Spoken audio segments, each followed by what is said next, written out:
So good morning to you all. You all are there? All are there, no? Good morning, sir. Right. Good morning, sir. Nice to see you all. Not to see you all, nice to hear your voices. So before I proceed, I want to take this opportunity in wishing each and every one of you all very happy and prosperous new year with good health and God's blessings. So we are meeting, we were scheduled to meet on the 2nd of January.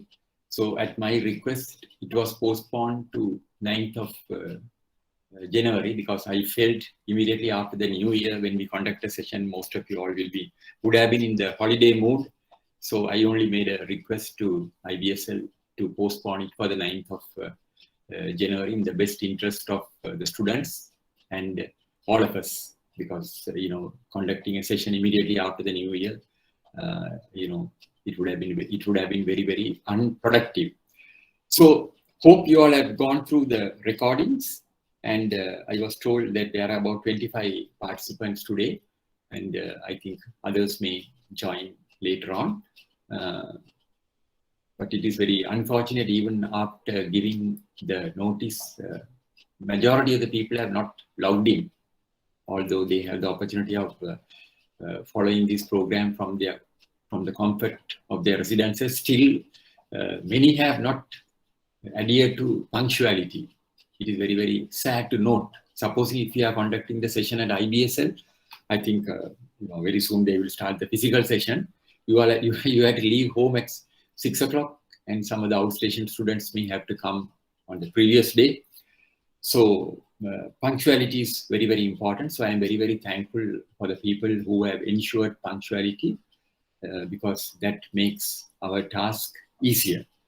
So I'm not going to go through the previous the slides for the previous session because everything is every session has been recorded. It is there for you all to go through it. But once we start the physical sessions, the recordings will not be there. No longer will be there because they expect all the students to participate at the classes. So I don't want to tell you all about our requirement. I don't want to say it's a rule. These are the rules. The requirement number one is you have to off your mobile, and whenever you talk to somebody, supposing if you're not off your mobile, everything is recorded. Everything is recorded. So be cautious. Please ensure, please cooperate. You can put your mobile on silent mode. And at the same time, if you have any questions, I'll be happy to answer. You can interrupt me. Stop me. Whatever clarifications you want, don't feel shy to ask any question because you all have come to learn, because this is an opportunity. So now, I'm sure all of you all would have gone through the slides and the recordings. Have you all gone through the recordings? Have you all gone through the recordings? Yes or no? How many of you have gone through the recording? Is there anyone who have not gone through the recordings? You all are there, no? Have you all gone through the recordings? No response. You all are there, no? You all are there? Yes, sir. Yes, sir. Yes, sir. Yes. Because if you don't respond, because as I told you all on many occasions, if you don't respond, I have no way of ascertaining whether you all are there. That's the reason why I ask you all whether you all are there, because sometimes due to technical problems, sometimes we may encounter some technical difficulties. So that's the reason why on and off I used to ask you all whether you all are there. The reason is in your interest, because otherwise I have no way of finding out, ascertaining whether you all are there. That's the reason why I asked whether you all are there. So I'll be happy if somebody could respond. So now I will quickly go through the previous slides. I'm not going to go deep into it, but just to refresh your own my memory, I am just going through the previous slides. I'm not going to explain it in detail because all these are there.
Right. I stopped at this particular slide. Am I correct? Am I correct? I stopped at this particular slide. I stopped. Do you all agree? Do you all agree?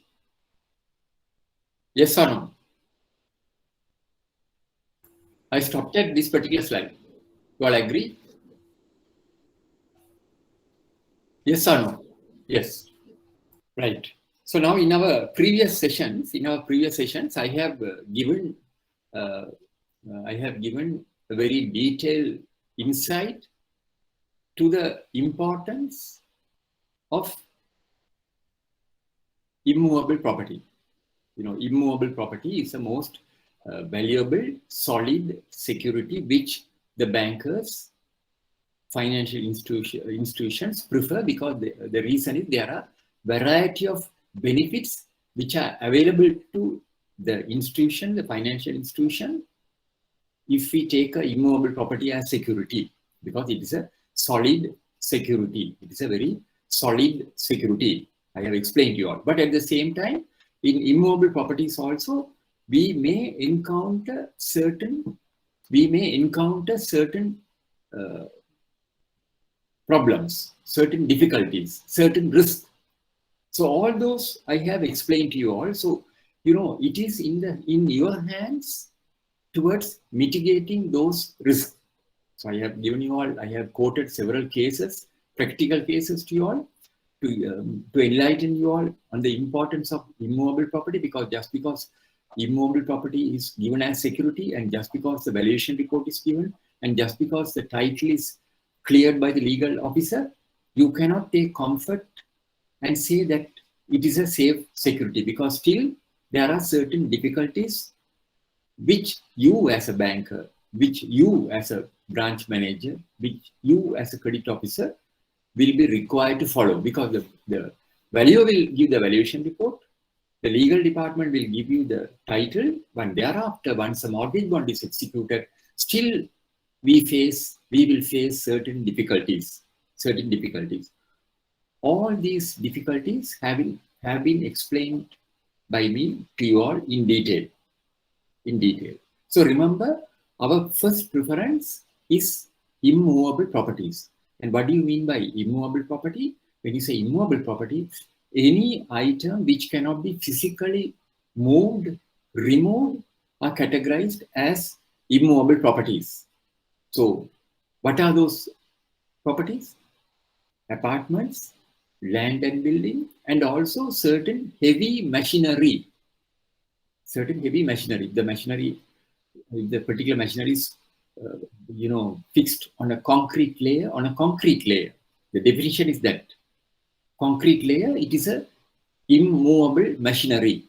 So if there's a question, last exam there was a question, how do you find out whether this particular machinery is a immovable machinery? The answer is, if it is immersed on a concrete layer, it is an immovable machinery, because to remove the machinery, we have to break the flow. Then why do we insist on categorizing the type of machinery, whether it is a movable or immovable? The reason is, if it is an immovable property, if it is an immovable machinery, we can't take a mortgage over that particular machinery, because that is part of that building. So we may have to take a mortgage over the entirety of the property, of the immovable property. That's the reason why we have to ascertain whether it is a movable or immovable machinery. Now, all these have been explained to you all, so you don't have to worry. I am just to refresh your own memory. I am again revisiting this. So definitely there will be a question on immovable property. I must tell you all, definitely there will be a question on immovable property. I am repeatedly telling there will be a question. The first session is the first and second session we have finished. Today we are starting the third session, and the first and second session, all the items which we have covered, there will be a question. Is it clear to you all? Is it clear? Yes, sir. Right. So now we are coming to the second most important security. What is that? Movable asset. So you will know, when you take the definition, if you take if you just refer the Oxford Dictionary, what is movable asset? It will tell you that any item which is physically moved from place to place are movable. Because this is movable. This could be moved. This could be removed. Somebody can carry it. So immovable, we have no problem because those are permanently fixed. So here, banks have taken movable assets as security. Now, we have taken mortgages over movable assets. Also, banks have taken. A mortgage could be created over a variety of items which are categorized as movable, such as motor vehicles, inclusive of cars, vans, buses, scooters, motorcycles, helicopters, aircraft, stocks in trade, and various other items which are considered movable. Now, I can tell you all, in one of the banks where I was attached to, they granted a loan against a mortgage over an aircraft. They have granted a loan against a mortgage over an aircraft, helicopter, and also helicopters. But those are high risk. High risk. If the plane crashes, if the helicopter crashes, substantial loss to the bank. The bank also will crash. But they have mitigated such risk. Those risks have been mitigated. I will explain to you how bankers are mitigating those risks. That's the reason why we all say credit is a very important component in banking. Credit is an important component in banking. At the same time, it is a glamorous job. So if you are well versed in credit, your prospects of going up in your ladder is substantial, because credit means everybody can't do credit. So it is part of your experience, learning. So all those will get stored in your knowledge bank for you to take a decision. Now these particular, these sessions will always remain. Everything what I talk to you all will always remain. And in the previous exam, I have noted some of the candidates, some of the students, when they answered the questions, they have even used the very words which I have used.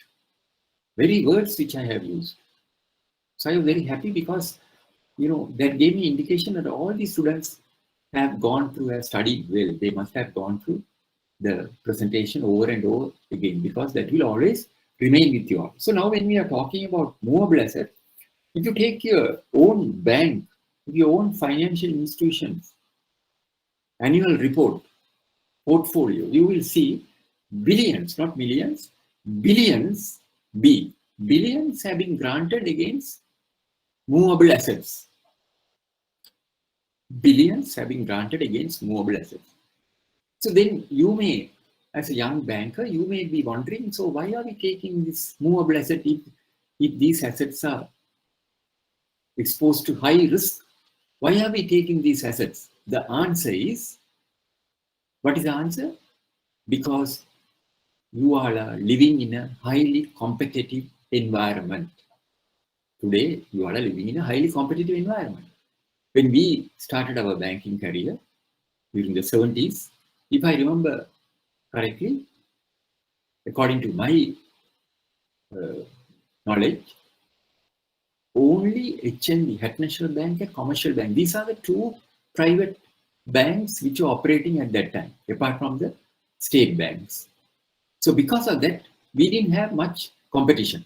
Because, people used to flog the private banks, because private banks, these are all new banks. So we didn't have any competitors. So we could dictate terms to the customers. Today, what is the situation? Customers, they go on shopping. They will dictate terms to you. Because why? There are 26 or 27 banks operating in Sri Lanka, in addition to 52 finance companies. You take the newspapers, you can see.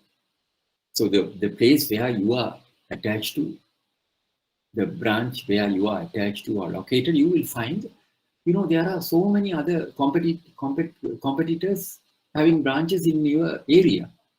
So you have to be very careful, you have to be cautious, because the moment you mishandle, or if you are rigid, or if you demand, I want that security, customers, they have the option of going to another finance, one of the banks or finance companies. Today, you can see if you want to open a fixed deposit, just see the competition. If you want to open a fixed deposit, just give a call to the bank. The bank officer will come to your residence to open the fixed deposit. You don't have to go to the bank. Those days are over. Just pick up the phone and give a call to the bank, or just get into the internet and just click the button fixed deposit. Some of the banks, they have an option. They say chat facility. There's a voice. Can I help you? So you could see the competitive environment under which we are operating. So why I am telling you this is, we can't demand immovable property. We can't demand, because if you demand, the customer has other option. So if a customer comes to your bank and says, I want a facility, what is the security you will offer? Because in these lessons, I am only touching the security aspects of it. And if the customer says, I am giving a movable asset, I am giving my motor vehicle, stocks of motor vehicle, I am giving stocks of textiles, stocks of hardware items, stocks of wristwatches, you are compelled to accept such securities, knowing very well these are high risk securities. Why? You have no option. You have to take it. If you refuse, they have other option. So to mitigate these risks, the bank has various mechanisms at their disposal. Number one is, unlike a facility which is secured against immovable property, for movable asset, the bank will charge a very high rate of interest. Very high rate. Now the interest rates are going up. So banks also will adjust it. So if you are granting a facility against movable asset, there is a high risk. Not only high risk, the cost of management cost to the bank on such security is very high. Why? Because every week, every month you have to carry out inspection. You have to call for stock statement. So there are various elements which are costly to the bank, because the bank has to have different various monetary mechanisms, because then they charge a high rate of interest. At the same time, the bankers are aware at any moment the entire stocks will become zero. So here in this particular session, now this is the third session, I am going to cover in detail of all the factors covering movable asset, because there will be a question on this also. Movable assets also, there will be a question. So listen to this very, very carefully. If you have any questions, doubts, don't feel shy. You can stop me and ask. Is it clear to you all? Is it clear? Yes or no? Yes, sir. Right. Yes, sir. Right. Very good. So now, difference between immovable and movable. Movable property, as I explained to you all, is defined as any property which could be transported, moved from one place to another. Immovable property commonly refers to real estate, such as land and building, heavy manufacturing plants. So you could see, out of these two, the first one, movable, the bank is exposed to a major risk. So how do the banks ensure the safety of their security? Because today you grant a loan, tomorrow the customer can remove it. So we will discuss those elements in detail. Now, registration of ownership. Now, this is before I move into the important aspects of movable. I'll just give you some of the technical aspects. Unlike immovable property, such as land, the ownership of most of the movable properties are not officially recorded in the legal records of Register of Lands. Hence, selling or transferring ownership of it usually does not involve formal documentation indicating who has the title to the property. Now, when you take an immovable property as security, or when you want to buy a property as security, or if you want to sell your house as house to somebody, the prospective buyer, or if you want to buy a property, what will you do? You will want to ascertain the ownership, because then you will get your lawyer to go to the registrar of land to see whether the title is clear. So they will go to the registrar of lands and check and see whether the title is very clear, which I have explained to you all. Because if you are buying a property, that's the first thing you will do. Because if there are, if it's a immovable property, after buying the property, if there are people who come and claim ownership, so because of that only, you will want to go through all the elements, all the important aspects, which are recorded in the registrar of lands of that particular location, district, registrar district, location, registry, because they have separate folios. But movable assets, even though we are taking a mortgage, we are sending it to the land registry, these charges are registered in a common folio.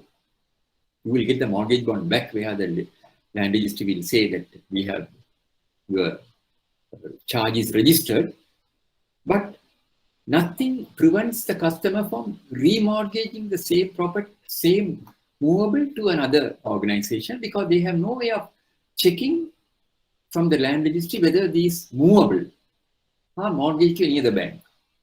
We have no way of checking, because why? These are all recorded in a common folio, common register. Hence, selling or transferring ownership of it usually does not involve formal documentation indicating who has the title to the property. See the last one. This makes the task of lending institutions difficult and challenging, especially in this competitive environment. Now, this makes the task of lending institution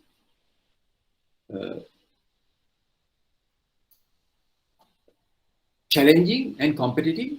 So challenging, especially in this competitive environment, because we have no way of ascertaining the ownership.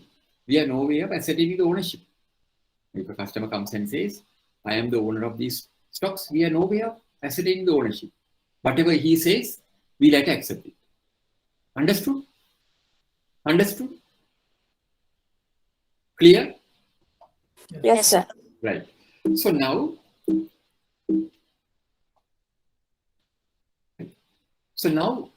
when you compare movable with immovable, this particular slide, I think I have explained to you all, gives in a nutshell the advantages and disadvantages. Everything is compared. I am comparing the movable, immovable with movable. Immovable appreciates in value, movable depreciates in value. Motivation by the borrower to another commitment, no motivation, easy to monitor, difficult to monitor, peace of mind to the banker, no peace of mind to the banker. Assets will be intact, bank's exposure will be safe. Assets will not be intact, bank's exposure is exposed to various risks. So these are the important, important factors which will give you, which will enlighten you the reason why bankers go for immovable assets, and at the same time, what are the risks for which the bankers are exposed when we are taking movable assets. So we can't refuse. Even the government also, even the central bank, they have all approved granting the facility, taking movable assets. So you can't refuse, because it is your responsibility. Banking is a high risk industry. So we have to take risk. So we have to manage the risk. That's the reason why the bankers in the various banks, when they take people, when they assign people for credit work, they are very, very cautious in selecting suitable candidates with vast knowledge to handle these aspects of credit and credit delivery. So when you see immovable and movable asset, these are the main factors. Then, now this particular slide, now in my first presentation, I told you all that I explained to you all what is a parate action. I told you all what is a parate action. That means, parate action means any facility which is secured against immovable property which is secured against immovable property. If the customer defaults, and if the original amount was 5 million, the banks have the right to go for parate action. Right. I have explained to you all the circumstances under which we go for parate action. If all our option fails, we can go for parate action. That means we can auction the property if everything fails. Because just because the customer defaults, if you go, then you will have a problem because customer will always try to go seek the intervention of the courts. That is only for parate action. The original act says it is available only for immovable property. But it is very interesting for you all to know this particular act has been amended in 2011. In 2011, this has been amended. And that time only, in 2011 only, they increased the limit from 150,000, they increased the limit to 5 million. So in that amendment, look at this particular slide, section 22 of the principal enactment was repealed and the following section was substituted. Interpretation. Banks means a licensed commercial bank or licensed specialized bank within the meaning of the Banking Act of 30 of 1988, which is empowered to take possession of movable or immovable property which has been mortgaged to the bank as security for any loan, overdraft, advance, or other accommodation, and in respect of which default has been made. So, in other words, by the amending this act, they have included the movable also to the parate action. Now, earlier it was only immovable, but when they amended the act in 2011 and increased the limit from 150,000 to 5 million, they have said even for movable asset, you can go for parate action. They say even for movable asset, you can auction the property. So I am asking you a common general knowledge question, and it's a general knowledge question. Can you go for parate action against movable? Can you all tell me? Can you all go for parate action? If supposing if a customer has given a customer who is dealing with mobile phones, you are taking a mortgage over his mobile phones, accessories, Apple, mobile, Samsung, and all the branded mobiles he is having. You are taking a mortgage and he has defaulted. So under the parate action, you have the right to take auction those stocks. Can you do that? Give me an answer. Can you do it? Can you take over the stocks? Can you auction the property? Movable. Immovable, different. Can you do it? Just think about it. According to your knowledge, can you do it? Now, you are the manager. You have granted a loan to a particular customer against a mortgage over his stocks of mobile phones, Samsung, all branded phones, Samsung, iPhone, all you have granted a loan. Now he has defaulted. So, according to the amended act, you can auction the property. You can go and take over. But before you take over, there are certain procedures which you have to adopt. As I explained earlier, you have to send a letter to the customer, warning letter, and so many things. And then you have to pass a resolution, board resolution. Then you have to publish it in the newspapers. After that only, you can go and auction the mobile phones. You can take over the stocks. Is it practical? Can you all tell me? Is it practical? Is it practical? Can you all do that? Is it practical? Don't worry about the answer. According to your, I like to hear from you all. What do you think? Is it practical? No. No. Why? Very good. Why do you say this? It's not practical? They can hide stocks. Yes, very good, excellent. They can hide the stocks. So the drafters are not bankers. The people who drafted this are not bankers. They don't know the practical aspect of it. They have said, okay, now it's available for movable. But banks can't do it. We can't do it. Because the moment you advertise, if I am the owner of that shop, what will I do? I will remove all my mobile phones and take it somewhere, hide it. As you correctly pointed out, I will hide it. Because why? Unlike immovable property, there's a process. That process will take about 1 month. So that you will inform the customer saying that you have not paid your loan installment, you have defaulted, we are going to execute parate action. The customer is not a fool. He will know what is parate action. He will know that, my God, they are going to take over my stocks. Then after that, you have to seek the approval of the bank's board of directors. They have to pass a resolution. Then after the resolution is passed, you have to advertise in the newspapers. So all this process will take time. So parate action, even though it is available for movable asset, it is not practical. It is not practical. That is the reason most of the banks, almost all the banks up to now, have not used this parate execution for movable because they know it's not possible. Only one bank used it. Used it in the same, they advertised. One particular bank, I don't want to name the bank, they advertised in the newspapers saying that, they are given the movable and also the immovable. And they have said, they are defaulted, this customer defaulted, we are going to auction them. Then I contacted that particular bank officials. When I saw that, I told them, yeah, you all have advertised. I saw in there, I said, it's not practical. It's not going to be practical. Then they had agreed with me. They agreed with me. One particular bank, I don't want to name the bank because they may have not thought about it. So they just put a notice in the papers, this particular customer has defaulted. These are the stocks of, they have described the stocks also, hardware items, and they say we are going to auction. So that particular customer is not a fool. He would have immediately removed, even if that is, even if I am a customer, I will look into my interest. So then, I told them, then thereafter, I have not only the one particular bank only advertised, put a notice, not a single bank has used because it is not practical. So the drafters, the people who drafted this act, they are not bankers.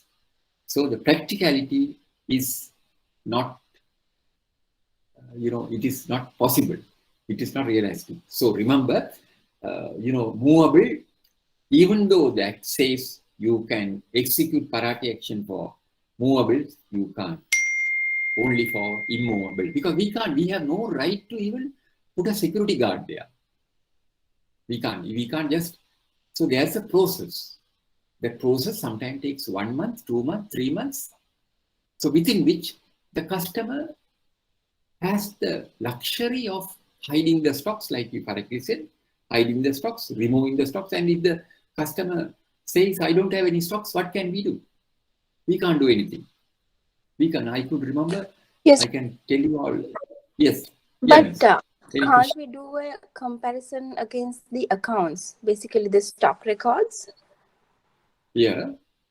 Accountant? No, if they say they don't have stocks, we can just do a comparison against their records, right? The accounts. Yes. Saying what? Now, if they're saying they don't have any stocks, Yeah. then always check their accounts, the bookkeeping. No, yes, that's you are correct. That's a very good answer you have given, but it is not possible. The reason is, once a facility goes to NPA, the relationship with your bank will be strained. The relationship will be strained. So the account will not reflect the factual situation. Once a customer is, because he has 26 other banks. So once the facility goes bad, you will see from the customer's account, when we discuss the recoveries, of course, we can explain, anyway, to answer the question, what you give is, if the customer has been exclusively banking with you after taking the loan, he has all the option, luxury of going to another bank. So the account will not reflect the factual situation, because the customer doesn't give an indication, does not give a commitment to say that I am banking solely on your bank. Because if you see, almost all the banks are having mortgages over the same property. I can tell you all. Same movables. Now, when we go on inspection, you find sometimes the same assets are mortgaged to various banks. So we ask the customer, can you show us the stocks which are mortgaged to us? He will say, These are the stocks. Then you have facilities in other banks also. We name the bank. Where are those are here? So I can give you a very good question you asked. I can give you another good example. When I was at HNB, there was a customer somewhere in Main Street. We granted him a loan. Not that we granted, one particular branch has granted him a loan of say 5 million. They have granted him a loan of 5 million against a mortgage of stocks valued at well over 12 or 15 million or something. So the facility was 5 million. Customer defaulted. Then bank has been sending numerous letters, the legal action, all those things, warning letters, everything failed. Then the bank has to take legal recourse. They file legal action, and ultimately we got an order to execute writ. That means to take over the stocks. So before we executed the writ to take over the stocks, at that time we didn't have the parate action. The management wanted the bank officials to carry out an inspection and ascertain what is the total value of stocks the customer was having at that point. Then myself and another officer, we carried out an inspection at somewhere in Main Street because we were asked to carry out the inspection. So when we went there, we met the customer. The customer told us, he took us upstairs and showed a box and said, "Sir, these are my stocks." So then I asked him, these are true stories, what has happened to the other stock? He said, "No, I had some problem. I have sold the stocks, and then I didn't, people who, I gave it on wholesale and they didn't return the money," and all sorts of stories he was coming up. So, what was the total value of the stocks? At the time of our inspection, it was 3,800. At the time of granting, he had more than 10 million, 3,800. So this is a true story. Then I submitted the report to the management and said the total amount of stocks amounted to 3,800 rupees. Then what happened? Then the bank, even after spending substantial sum on legal expenditure, had to write off the advance. No, because you can't send the customer to jail. So it was written off. Facility was written off. And if you ask, according to your assessment, can you, based on the knowledge which you all have, can you all tell me how did the stock level come to 3,800? Can you all tell me? Whose lapse is that? How did the stock level from 12 million drop to 3,800? According to you, what do you think? How did it drop to 3,800? Whose fault is that? Whose lapse is that? Who are the people who have contributed to this particular, deficiency? Can you all tell me? Whose fault is that? Who are the people who were responsible? How did this drop to 3,800? How did it drop? Can you all, according to you? Any guesses? How did it drop to 3,800?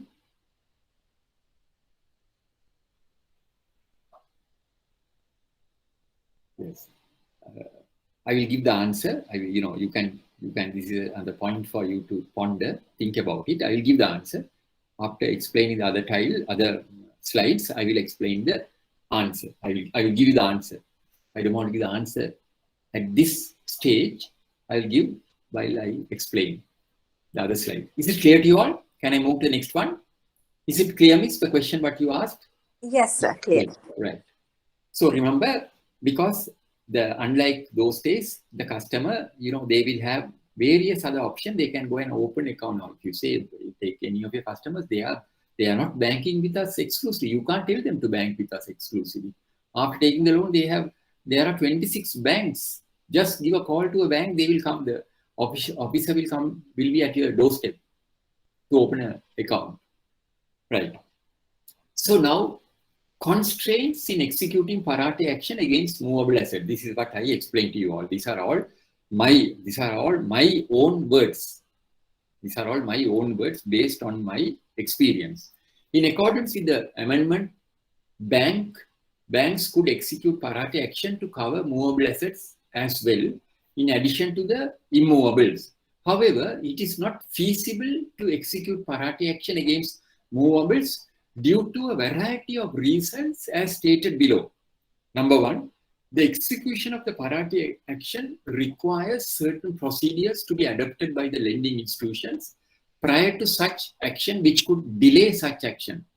The borrower, once they are blacklisted, will be well aware their movables are at risk under parate action. Hence, they will make every endeavor to reduce their stock level or move the stocks in its entirety to an unknown location, which may result in the stock level falling into zero. Banks are reluctant and do not use this option on movables due to the above factors. As you correctly said, they could hide. So remember, parate action, even though it is available for movable assets, it is not practical. The drafters have not looked into this particular aspect, because the people who drafted are not bankers, so they know. So they are told bankers, okay, now we want you all to take movable assets also as security, because the reason is bankers were reluctant to take movable asset as security. So the government has intervened and said, okay, no, don't worry. Now we are giving the parate action option even for movables. Now you all are reluctant to take movable as security because movable is a very weak security. So don't worry, now we are extending the parate action even for movable, but it is not practical. Is it clear? Is it clear? Yes, sir. Right. Can I move to the next one? Can I move? Any questions? Any questions? Any questions? Can I move? Can I move to the next one? Yes, sir. Yes. Right. So now, look at this particular image. This is a dealer who is dealing in textiles. Now, this was captured by one of our officers when he went on inspection. These are all mortgaged to a bank somewhere in Peta. This is also same. These are all images captured during an inspection by one of our officers. So I picked it from the report. So these are all mortgaged to the bank. See the risk you are encountering. Now see this particular one. We don't know what is inside the boxes. Now look at this particular one. These are all, I think, tiles. Wristwatches, branded wristwatches, paints, then hardware items. All these are mortgaged to banks. Wristwatches again. So now, mortgage of stocks in trade and the risk involved in obtaining such security. This is the most riskiest security. However, still under certain circumstances, we are compelled to consider securing facilities against such securities. What are the risks involved? What are the risks? If there's a question, what are the risks involved in obtaining movable asset as security? The answer is here. The answer is here. If there's a question, give 5 risks which the bankers will encounter in obtaining movable asset. Then the answer is very clear here. Constraints in identifying the stocks offered as security. That means difficulties in identifying the stocks offered as security. Ensuring its appropriate value. The value of stocks may become zero overnight. So overnight, the entire stocks could become Zero. Why? Because he could remove it. They could remove. They can bring 1 lorry, 2 lorry, 5 lorries, even though there's lockdown, they can come and remove all the stocks. Difficulties encountered in realization, because you may not, unlike immovable, you may not have the luxury of realization, because it will be very difficult for you to sell the particular assets, stocks. Inability to have effective, you can't have effective control. You can't put your own security people to monitor it. You can't do that. Then the last one, borrower could pledge the same asset to a variety of banks and borrow against the same assets. Borrower could pledge the same asset to a variety of banks and borrow against the same asset. So now these are all, I am giving this as an example. These are all mortgage to banks. These are all mortgage to banks. So if you are the officer who has been interested to carry out an inspection, you have to go and check these items one by one. And even after granting the loan, it is your responsibility to ensure these stocks are there. So how, you may be wondering, how can I ensure these stocks are there? So I am going to explain to you all. I am going to take a simple example. I'm just giving you a simple example because, this is a very interesting example. Hey, look at this particular slide. Look at this particular slide. These are all branded wristwatches. Omega, Rolex. Omega, Rolex.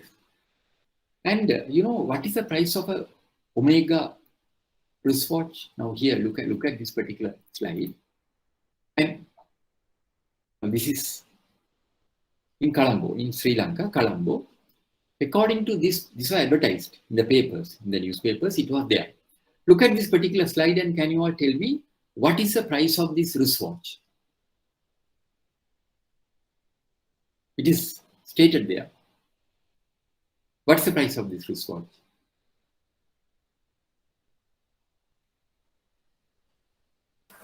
$2,060,000. Very good. 2,060,000. Look at this particular slide.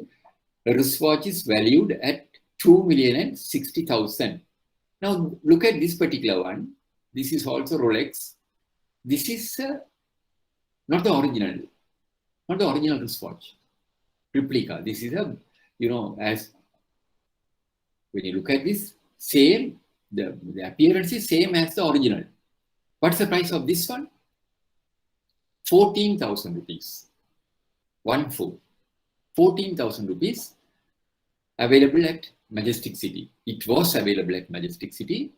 Not only Majestic City, even opposite Majestic City, if you have the opportunity, there is a building, I forget the name, some Fortune building or somewhere, you go there, they have selling Rolex wristwatches ranging from 10,000 to 14,000 rupees. But it's Rolex. Not the original. But here, this is original 2 million. This was advertised in the papers. This particular shop is located somewhere at Gold Face. So they have advertised. Why they advertise? Because there are people who are buying, who are spending 2 million rupees on a wristwatch at a time when people are starving. At a time when people are starving, there are people of affluent category. They don't know what to do with their money. They are prepared to buy, even spend 2 million on a wristwatch. So now, why I am talking about this particular wristwatch is, I'm going to explain to you all so that it will be very interesting for you all. Let us assume this particular customer. Let us assume, they have not come for a loan or anything. Let us assume one of your customer who is dealing in wristwatches. Now, this example which I am narrating is applicable to any movable asset you obtain as security. So I have explained all my programs. I have taken this as an example. So let us assume one of your customer who is engaged in the business of wristwatches, branded wristwatches, walks into your bank and says, I want a facility against I want 50 million or say 100 million. He says, I want 100 million. 100 million facility, working capital requirement to import wristwatches, although even now the luxury items are banned. I want to import wristwatches. Then your management, your bank management, they would have done the preliminary screening, everything, and they would have even asked the customer, can't you give immovable property? Customer would have said, yeah, I have immovable property, I will not give. Why? No, I don't want to give immovable property. If you want to give the facility, I am giving movable asset, wristwatches. Otherwise, don't waste my time. Say yes or no, I'll go to another bank. Because I have encountered such problems, difficulties, such episodes when I was at HNB. When we ask the customer, why can't you give immovable? They say no. As a policy on principle, we don't want to give any mortgage. We don't want to create any mortgage over our properties. If you are considering movable items, tell me. Otherwise, don't waste my time. There are a couple of customers I have encountered. Don't waste my time. Don't waste my time, because we have properties. We have property, but we don't want, on principle, we don't want to give it. Then we try to persuade the customer. He said, no, I'm not interested in listening to your love stories. One particular customer told us. If you are interested in granting the facility, take the movable asset. So let us assume this is also one such case. Your management has tried to convince him. He has said, no, I will give. I have 300 million worth of wristwatches. You can create a mortgage over those wristwatches and grant me a loan. I am only asking for 100 million, for which I am giving you a valuable security. What is a valuable security? 300 million worth of branded wristwatches I am giving. Why can't you consider granting me this facility? I am giving a very valuable security. So your management, the approving authority, they have approved the loan. They have approved the loan, saying that the condition is mortgage over branded wristwatches, and they would have given all the conditions in the approval memo. The bank would have given all the conditions. You have to ensure these wristwatches are there always. Every time he should have 300 million worth of wristwatches. You have to carry out periodic inspection. You have to take them. All those will be, I'll explain to you, all those conditions will be laid out in the approval memo which has come to you. Now you have to take a mortgage over the wristwatches. How do you take? Is it clear to you all? I'm going to explain to you all. Can I move to the next one? I'm going to explain to you all how do we take a mortgage over the wristwatches. Now remember, now we are on the subject of wristwatches. You are the officer, you are the manager, entrusted with the responsibility of taking a mortgage over the wristwatches. So when the approval memorandum was sent to you, they have given the details, stipulations, the conditions under which the facility has been approved. So those are conditions which you as a branch manager, you as a credit officer have to adhere to. What is the first one? You will ask the customer to submit a detailed statement of stocks movable offered as security should be obtained. That means you will ask this particular customer, sir, can you submit a detailed document of stock list of the total amount of wristwatches you are having today in your showroom. Can you send that to? Then the customer will get back to his office, get his accountant or the people who are involved, and he will say the bank wants a list of stocks which we are having as of today. 300 million, I have told them, can you prepare a list? Then they will prepare a nice list, stock statement, with a colorful images of wristwatches, which are, he comes and gives to you. He comes and gives to you, sir. He says, here is the stock statement. You wanted the stock statement. Sometimes same day he will be in a position to give it. Same day he will be in a position to give it because they take a computer printout and come and give it to you. So these are the stocks. And remember, unlike immovable property, here you don't have the luxury of any assistance from any external authorities. For immovable property, there are two. You have the luxury of seeking the assistance of two people. Who are they? Can you all tell me? Immovable property. Who are they? Immovable property. You have the luxury of seeking the assistance of two entities. Who are they? Immovable property. Immovable property when you are taking a mortgage. Before taking the mortgage, Legal legal officer. officer, Yes, then valuation officer. right, very good. It's excellent. So legal officer and the valuation officer. So when you are taking immobile property security, you have the assistance of the legal officer and the valuation officer. But movable, there is no one. There's no one. Bank is totally dependent on you. The bank is depending on you. The bank is depending on your judgment.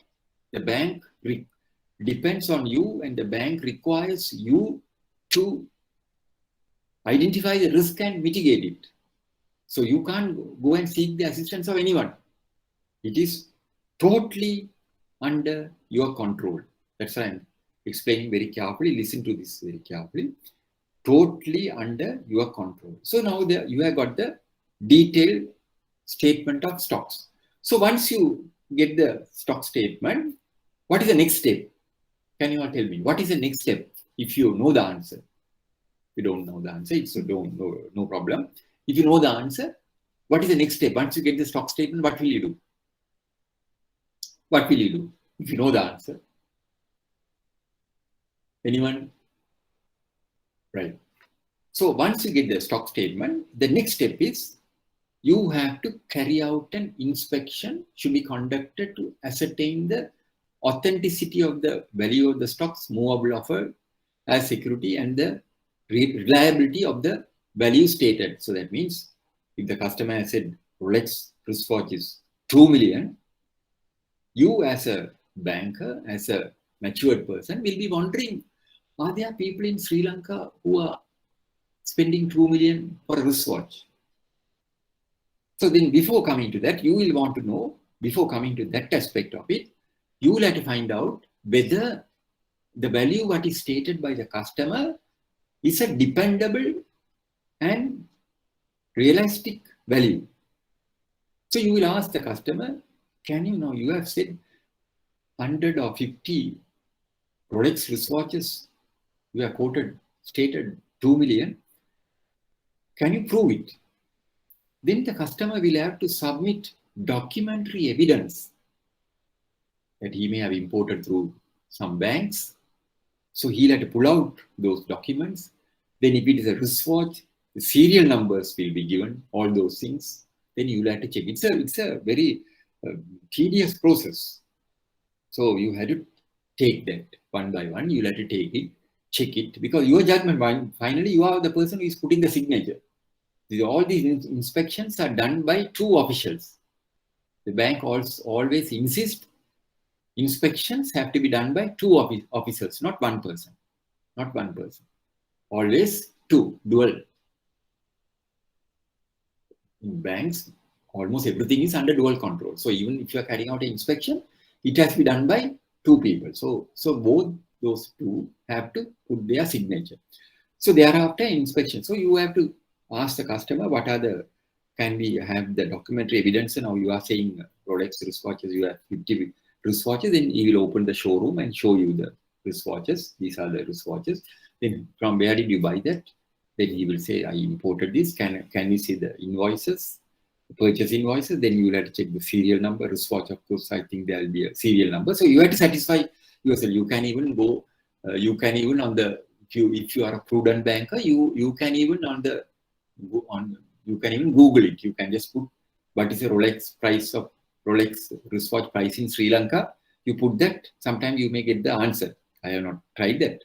So there are various other mechanisms available to you, at your disposal in this present high-tech era. You are blessed with high technology. So there are various other ways through which you can ascertain. You can form your independent opinion. So then once the customer gives the documentary evidence, and once you are satisfied, once you are convinced the value stated by the customer is the realistic value, it's a dependable value, it's a factual value the customer stated, then comes the next hurdle. What is that? Age of the stocks, movable. Age of the stocks. When we ask the customer, what do we mean by age of the stocks? When we say age of the stock is, we are not asking for the date of manufacture. Now, see, if you go to a supermarket to buy something, most of us, I of course, sometimes I miss that, take the whatever item we take, and we want to see the expiry date. Expiry date. Now, even I could remember I had an aunt of mine, when I used to go with her to the supermarket, this lady, every item when she takes, she will go through the expiry date. Old lady, she will go through the expiry date. Sometimes when we go, we rarely go through the expiry date. That particular lady, she died recently. But she was so concerned about her health, and she lived up to 91 years. So when I used to take her to the supermarket, she used to take every item when she takes, she will go through the expiry date. Honestly, we rarely go through the expiry date, only after buying and coming home only. Sometimes our home people check and say, no, this has expired, but we don't. But here, when you say age of the stocks, we are not asking for, we are not interested to find out what is the expiry date, what is the date of manufacture. We are not interested to find out that. For bankers, when you say age of the stock is how long the stocks have, these wristwatches have been in the showroom. When we ask that question from the customer, when we ask how long you have been having these wristwatches in the showroom, if the customer tells you these wristwatches have been in my showroom, showcase, from the date I opened the showroom 3 years back. I opened the showroom in 2018. From the day I opened the showroom, these wristwatches are there. According to you, if such a response is given by the customer, you as a banker, for you, is it a positive factor or a negative factor? According to you. If the customer says these wristwatches have been there from the date I opened the shop, that is 3 years back, is it a positive factor or a negative factor? According to you. Negative. Negative factor. Very good. It's a negative factor. Why? Why do you say this? It's a negative? Your answer is correct. Why do you say it's a negative? It's been there for a long time without no one has purchased it. Right. So, very good. Excellent. You have given the answer. I don't have to say anything more. She has given the correct answer, which I am sure all of you all have heard that. What she said. She said, very correctly she said, because when it's a negative factor. Why it's a negative factor? Because these wristwatches have been there from the day the showroom was opened. That means there are no buyers. There are no buyers. That's the reason why these stocks are there. No buyers. There are no buyers. That's the reason. Now, you would have seen sometimes some of these textile people, dealers, sometimes very often they put 50% sale, 60% sale. Why do they put those sales? Because these are all stale items, not moving. So they don't want to throw it off. So they put sales and dump everything. People go and buy it. Why? Because these are all, old stocks. Even some of the leading business establishments, Singer Company. Now, last weekend I saw in the paper, Singer Company, they have advertised 50% sale. Abans, they have advertised 50% sale. Why? Because these are all old items which have been there in their showrooms, and people are not interested in buying because new stocks have come. So they have to dispose it, these items. They don't want to give it free, so they say 50% sale. Especially Singer and Abans. Very often they used to advertise. I saw even Singer last week. I saw there was a big ad. Abans used to advertise 50% sale, sometimes 60% sale. Why? Because these are all old items. It's not moving. There are no buyers. So what they do? They, without, rather than giving it free, they put a big sale. So like that here also, we have to find out, because we are going to create a mortgage over that particular stock. So we'll have to find out the age of the stocks. Remember, when in stock inspection, there is a column, there is an important stipulation to ascertain the age of the stocks. So then, you correctly gave the answer. I am sure all of you all have heard the answer which I have repeated. So that is a negative aspect. Supposing the customer says these stocks have been there since December 2021. Is it a negative aspect or a positive aspect? December 21. Positive. Positive. It's a positive aspect. Why? Because these have been there only since December. So he has sold all the old, stocks he has sold. Then, then we will be even asking the sales and purchases for the last 6 months to see whether these stocks have been moving. So we'll be asking, all those are in the stock statement, everything is there. There are stipulations are there. The sales and purchases records for the last 6 months. So once these 3 factors have been adhered to, then comes the next one, marketability of the stocks, movables to be asset. This is very important. Very important. Marketability of the stocks to be asset. How do you will have to ask as a banker, as a normal citizen, matured citizen, you will be wondering whether there are people in Sri Lanka who are spending 2 million on wristwatches. Whether there are people who spend 2 million on wristwatches. Even if you have the money, you will not spend 2 million on wristwatch.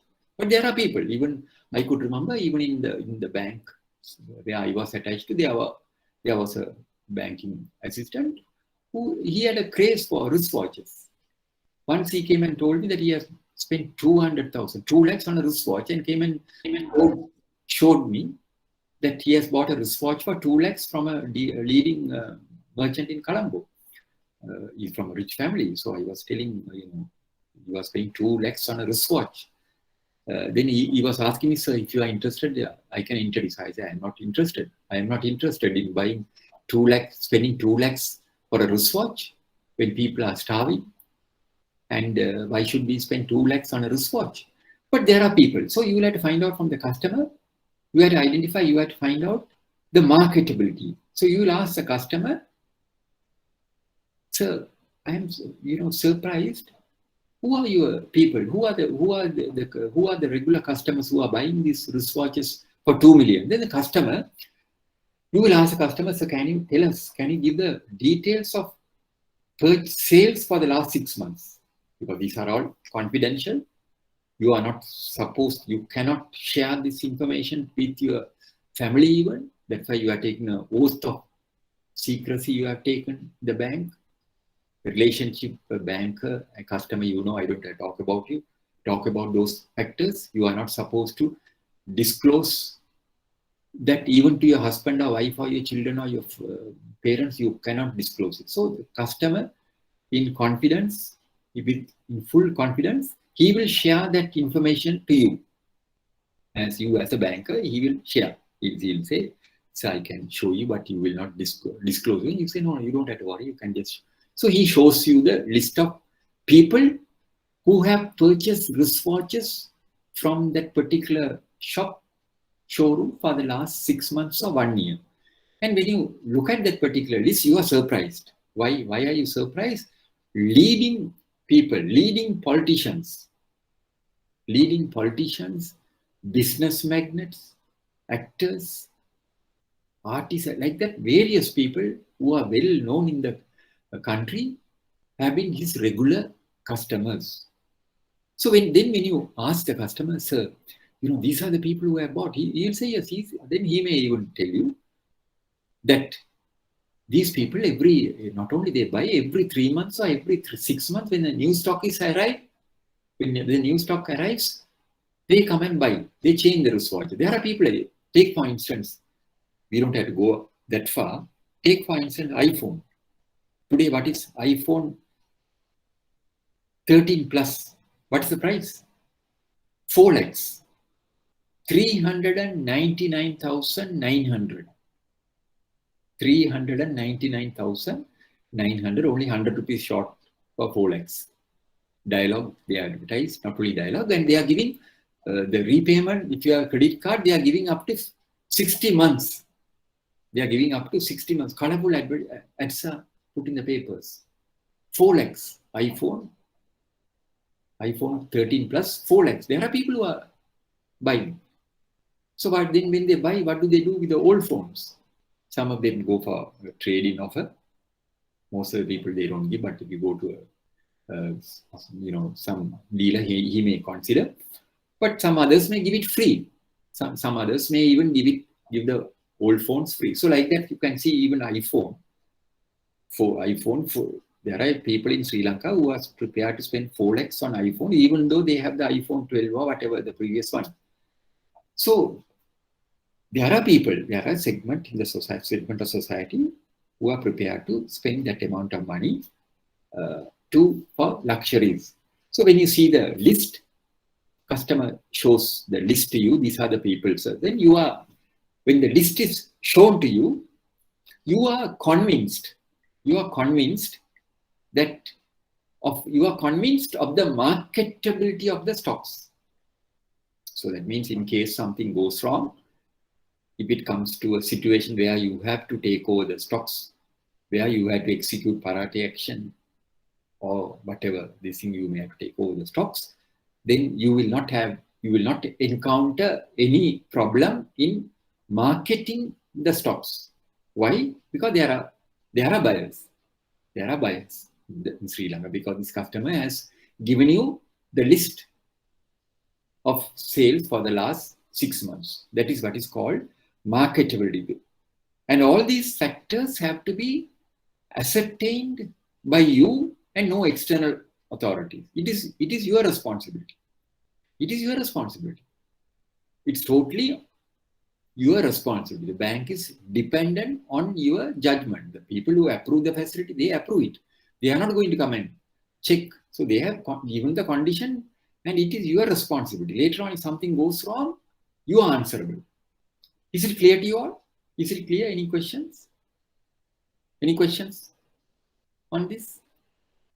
Is it clear? Yes, sir. Right. Then only on satisfaction of the aforesaid factors securing the facility against such assets should be considered. Now, once you are satisfied with these 4 factors, only you can consider the mortgage. Before that, you have to satisfy yourself of all these. After that, only on satisfaction of the aforesaid factors securing the facility against such assets should be considered. Then if you are satisfied with those things, all these, then you can give the green light to your legal department or to your branch. In some of the branches, they have banks, they have the branch itself mortgage over immovable asset. You can do the mortgage at the branch level. I don't know. Some of the banks, they have some legal department, whatever it is. Then after that only you can do the mortgage. You can inform the legal officer to execute the mortgage. Remember, unlike immovable, you are not asking the legal officer to go and carry out a search. No, you just simply tell the legal department to please execute a mortgage for 300 million covering branded wristwatch. The stock list is attached. Only that you are sending to the legal department, they will execute the mortgage. They are not going to go to the registrar of lands to check, nothing. Based on your confirmation, legal department the lawyer will execute the mortgage, or you can even execute the mortgage at your branch level, depending on the stipulation of your own bank. So only on satisfaction of the aforesaid factors, securing the facility against such assets should be considered. Now, look at this particular, I think sometimes this may not be clear. This particular slide, this is the, can you all see this slide? Is it clear to you all? Is it clear? Is it visible? No, sir. Yes. Is it visible? No, Can sir. you all read it? Can you, are you in a position to read it? Is it clear? It's not clear, sir. Yeah, I know. It's not clear. Anyway, last night only I put this, it's not clear because this I got it from the stock statement, stock inspection report. So I'll just read it. So when you go on stock inspection, I will, possibly I'll try to mail it to you all. I will try to, I get a copy of this and I will mail it to you all. I will tell IBSL to mail it to you all. This is the format of a stock statement. So when you go on stock inspection, this is the format. This I got it from one of the banks. So now here you will find everything is there. Name of the customer is there. Date of inspection, date of previous inspection, latest valuation. So all the, was the security in order? Are the goods saleable? What is it? All these are there. All the factors which I explained to you all are incorporated in this statement, in the stock statement. So don't worry, I will mail a copy of this stock statement, stock inspection report. So to make your task easier, some of the banks, they have their own format. Some of the banks, they have their own format. Now this is from one of the banks. I got it. So almost all the banks are having this type of statement, this type of stock statement, stock inspection report. So when you are going on inspection report, you have to take this report. This is a detailed report. Even on the reverse, you have something. So there you, after filling everything, you have to put your signature, and your colleague who accompanies you, he also have to put his signature. Then that is documented, that goes to the vault. So if something goes wrong, both the officers who have signed will be liable, will be responsible. So this is the stock inspection format. This is the format. I will mail it to you all. Don't worry, I will mail it to you all. Then any questions on what I discussed before I move to the next one? Any questions? Can I move to the next one? Yes or no? Yes, sir. Right. So now this one, don't worry, it will be mailed to you all.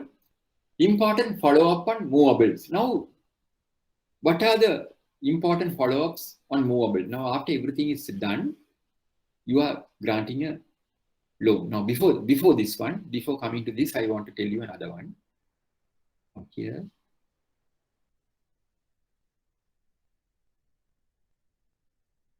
Now here, look at this particular slide. The last item, borrower could pledge the same asset to a variety of banks and borrow against the same asset. Now here, the borrower, after mortgaging the wristwatches to your bank, he also can go to another bank and remortgage the wristwatches to another bank and take a loan. So that is a major risk the banks are having. That's a major risk the banks are having. So now, how do we overcome that particular risk? Now, see, you are taking a mortgage over the wristwatches. You are taking everything. And you are granted the loan. You are granted the loan. Customer is very happy. You are taking the inspection report, everything. Customer is very happy. And after taking the loan from your bank, he can go to another bank and take the same story and take another loan from that bank. We can't stop it. We have no way of stopping it. But banks are taking a simple precaution to ensure he abides by the undertaking given. He abides, and we are taking a simple precaution to ensure he doesn't mortgage this to another bank. Can you all tell me what is the precaution the banks are taking to ensure that he doesn't remortgage the wristwatches or whatever the asset to another bank? Can you all tell me? According to your assessment, your knowledge? Purchase invoice, ma'am? No, Miss, purchase invoice. No, we have gone through the purchase invoices. No, this is, I am talking about a particular precaution the bank, no, he can have the purchase invoices, that is, you know, that he will have those purchase invoices with him. But my question is, he can, after taking the loan from your bank, he goes to another bank. And that bank will ask, have you mortgaged this to any other bank? He says no, but he has mortgaged to your bank. But he tells that bank, no, I have not mortgaged. And that bank also has no way of checking it. So that bank also takes his confirmation and they execute a mortgage. That is the second bank. Then after some time, he wants some more money, he goes to a third bank, tells the same thing, and takes a loan. So we can't, I must confess, we have no way of preventing him from remortgaging. But we are taking a simple precaution. We are taking a simple precaution, a legal precaution. Can you all tell me what is the precaution the banks are taking? Affidavit, sir. Affidavit, very good, excellent. Excellent, you gave me the answer, correct answer, affidavit. The banks are taking an affidavit. It's a simple precaution. We are taking an affidavit. So what is the affidavit? The customer, even after giving an affidavit, he can go and mortgage it, but then we can take him to courts. But he is giving an affidavit, a confirmation to the bank to say that I hereby confirm, swear that I have not mortgaged these wristwatches to any other banks, and I will not mortgage this to any other bank without the bank's knowledge or authority. So that is a simple precaution we have taken and we are having in our securities. But still he can go. I'm not saying that after giving the affidavit he will not do it. There are people who have done it. But we have a recourse. Something goes wrong, we can take him to courts. But if it is a honest and respectable customer, he is bound by that. He's bound by that. He said, no, I can't. I have signed and given. Signed and given an affidavit. So he will think twice. But even with that, there are customers who have gone and mortgaged it. We can't prevent that. So remember, these are the risks which we encounter when we are taking movable asset. And the only precaution what we are taking is an affidavit. An affidavit. Is it clear to you all? Is it clear? Is it clear? Yes, sir. Right. So now coming back to the other slide from where I stopped. Don't worry about the stock statement. Stock inspection report. This will be mailed to you within a couple of days. I will ensure that this is sent to you all. So you can download it. I think they will put it in the module. This will be put. And you don't have to worry about that. Then, now we are coming to the next aspect. Important follow-up on movables. Now, immovable item, when we discussed about immovables, what is the follow-up on immovable item? Not movable, immovable item. What is the follow-up? What is the follow-up on immovable items? We explained to you all. Payment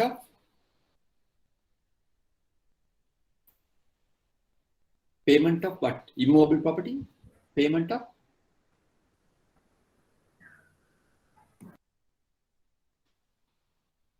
Any answer, any guesses? You all have gone through, if you have gone through my recordings. Immovable property, what are the follow-ups? Because there was a question on that, immovable, what are the follow-ups? Last exam, there was a question, immovable property, what are the follow-ups? What is the most important follow-up on immovable property? Can you all tell me? Immovable property.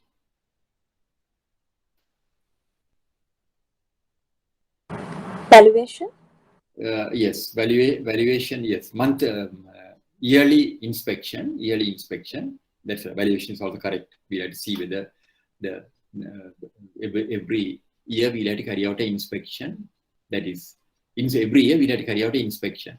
That is, valuation before granting the loan, but You are correct. Every year, when we carry out inspection, valuation also, we have to value the property, whether to see whether there is any change, whether the property value remains intact. In addition to that, what was another one? What is another one, which was explained to you all? Immovable property valuation is right. With the, what you call annual inspection, you can say annual inspection. Then, in addition to that, what is the other one? Payment of. I explained to you all. Payment of. You have forgotten.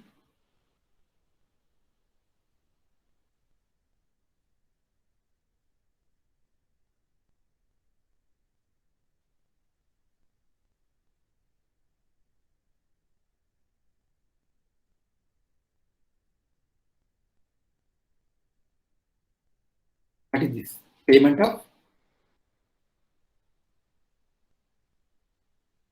Payment of what? Immovable property. Taxes. Payment of? Government tax. Yes, assessment taxes for immobile property, annual valuation or inspection. You can say inspection and payment of assessment taxes. Insurance is separate. We will discuss insurance later.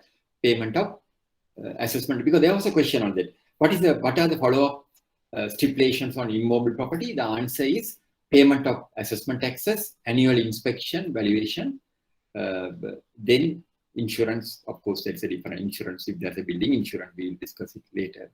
Insurance will be discussed in detail. So remember, those are the follow-ups on immobile, because those are very important areas. I think you all must have with the season, Christmas and New Year. You are still in the Christmas and New Year mood. You may have not gone through the recording, so please go through the recordings again, because there will be questions on that. So now, those are the important follow-ups on immobile. Then for movable, what are the follow-up on movable items? Movable items.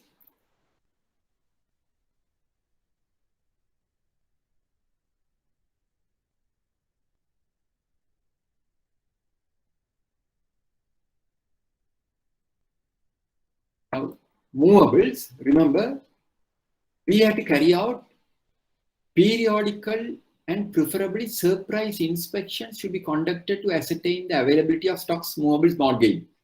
So even though you have granted a loan against a mortgage over the wristwatches, your responsibility does not end there. Because if you are a branch manager, you are going to have sleepless nights. Why? Because you have given your 100 million loan you have given to a person against a mortgage of movables. The survival of your branch relies on that.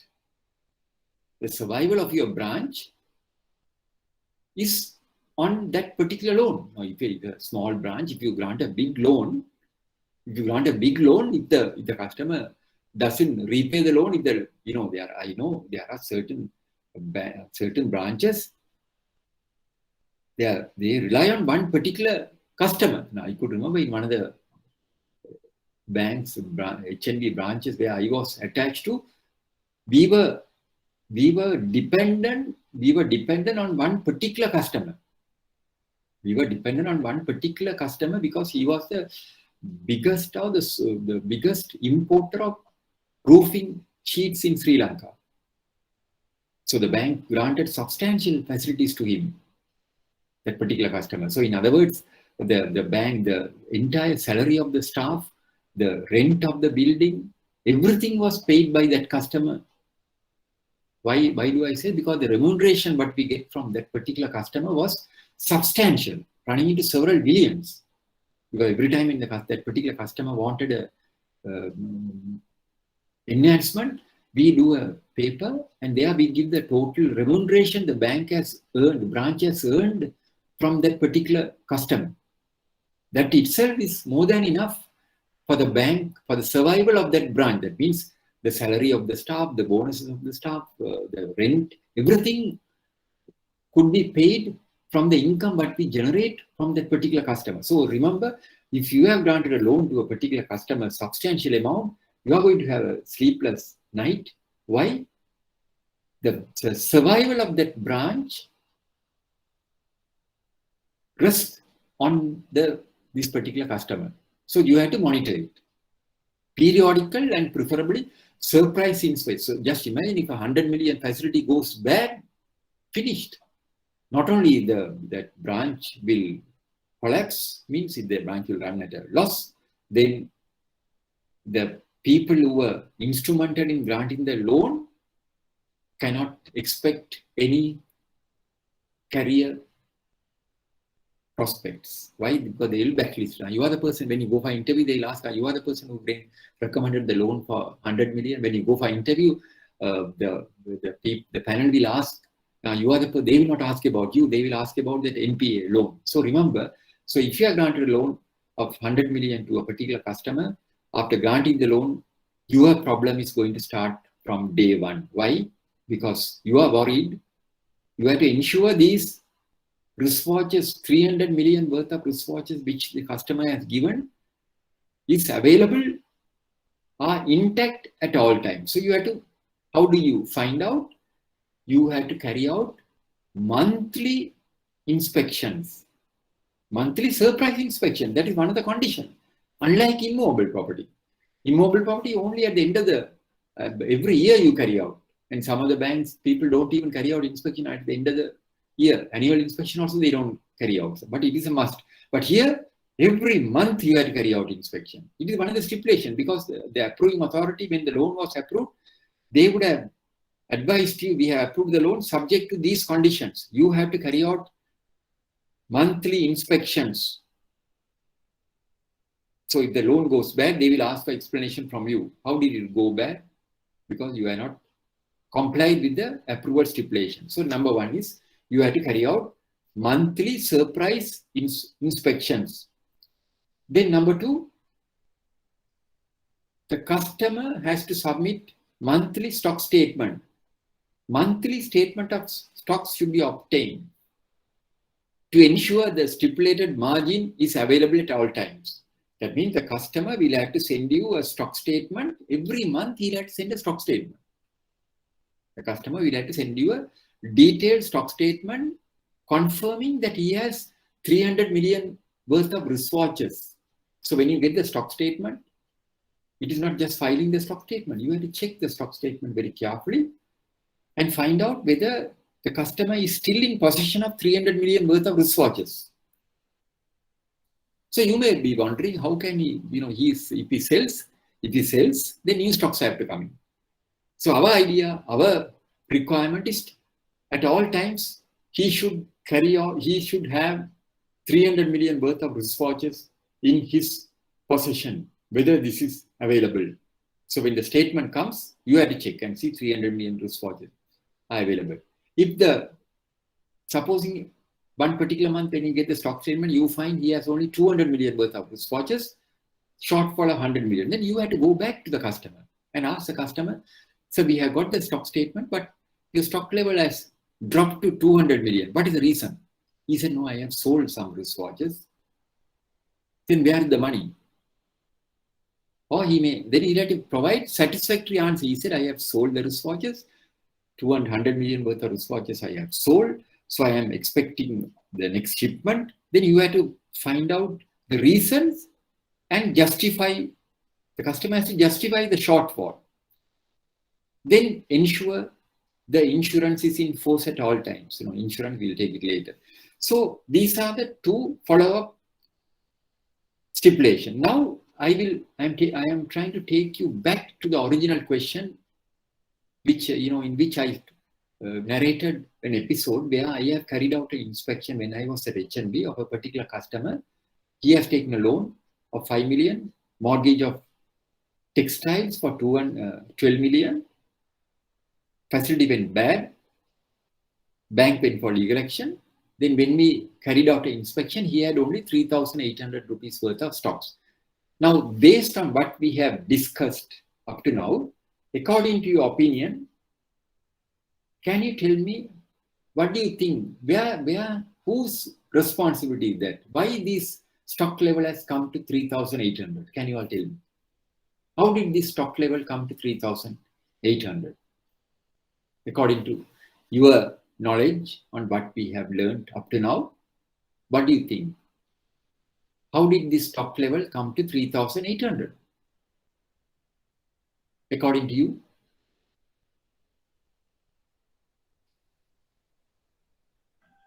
Because bank didn't carry out the inspection accordingly. Very good. Excellent. Excellent. You gave the correct answer. Why? Because there was a negligence on the bank officials, the particular branch, in not carrying out periodical inspection. Very good. Excellent answer he gave. Because that particular branch, after granting the loan, they have never carried out the inspection. They have not called for stock statements. This is, I'm sorry to say, this is still happening in some of the banks. Still happening in some of the banks. They don't carry out inspections. They don't carry out inspections. They don't call for stock statements. I know very well, this is still, this is a gray area in some of the banks. I know very well, they don't strictly adhere to this. They don't strictly adhere to this. Wherever I have worked, wherever I was in charge, I was very strict. I was very strict. That so if you have carried out periodical stock inspections, if you have called for stock statements monthly, if you have maintained the stock levels, then the stock would have not dropped to 3,800. But here what has happened is the branch people have never carried out an inspection. And the customer, so overnight, the stock can't drop to 12 million to 3,800 to 800 overnight. So it's a process. You would have, the customer would have encountered certain difficulties, and then slowly, you would have moved the stocks out. So movable, remember that these are the important follow-up. There may be a question on this, remember. There may be a question, what are the follow-up? We have to adhere when we are granting facilities against movable asset.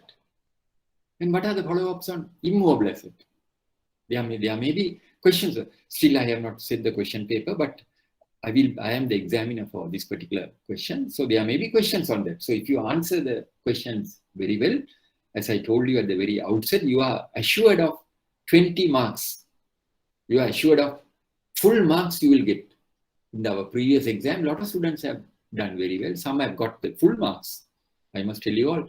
Some have got the full marks, 20 marks they have got. Why? Because they have answered. They may have gone through the recording very carefully, and they got the they got the requisite knowledge.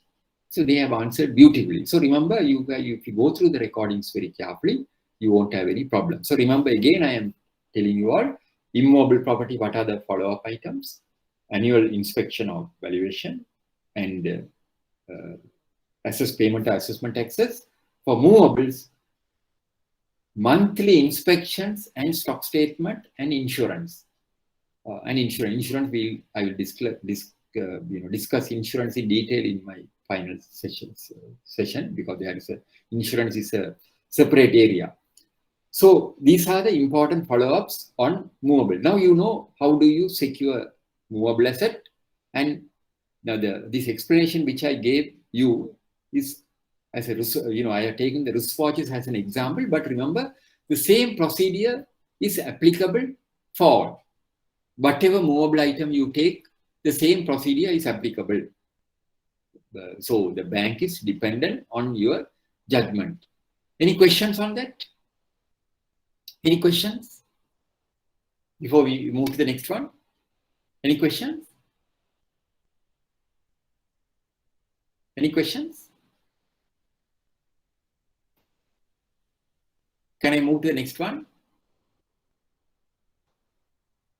Yes, sir. Right. So now look at this particular slide. This was during the lockdown at Majestic City. This was captured at Majestic City during the lockdown. Now, what do you see here? What do you see here in this particular slide? Can you all tell me, when you look at this particular slide, what is the message you are getting? When you look at this slide, what is the message you are getting? Look at this particular slide carefully. Look at this particular slide carefully.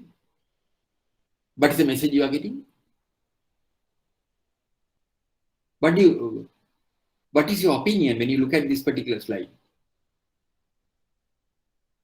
What is the message you are getting from this slide?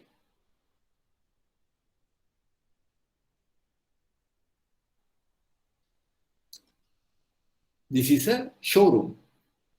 This is a showroom. This is a showroom at Majestic City. So as a banker, when you look at this showroom, what do you get? What do you think of the showroom as a banker? This is a showroom.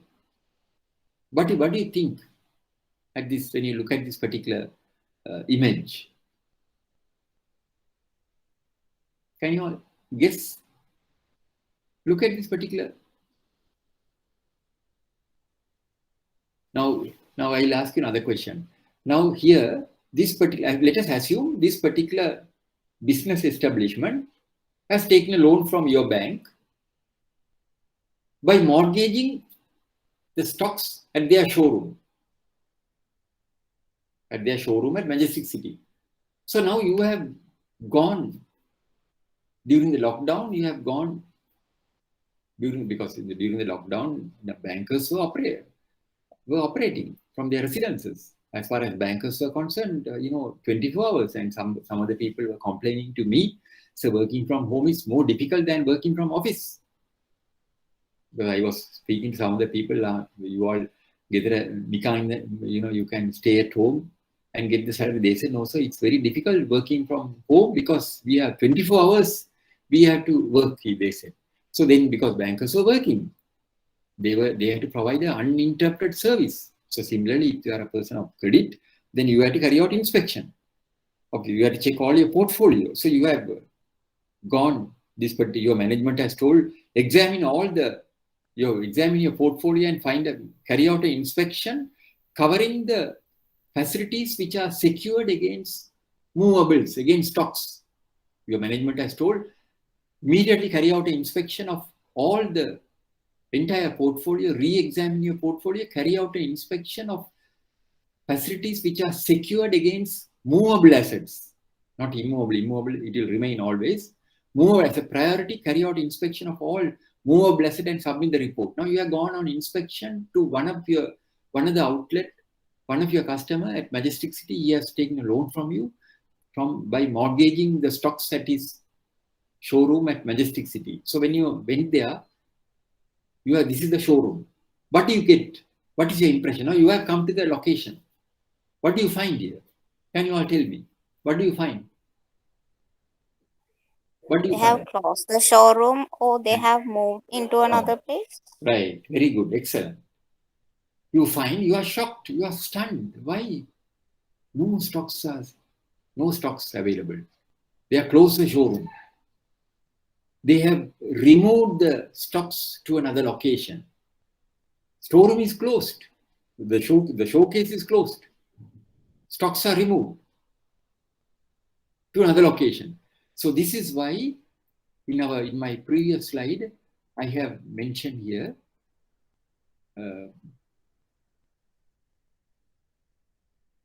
look at this particular slide, mortgage of stocks in trade and the risk involved in obtaining such security.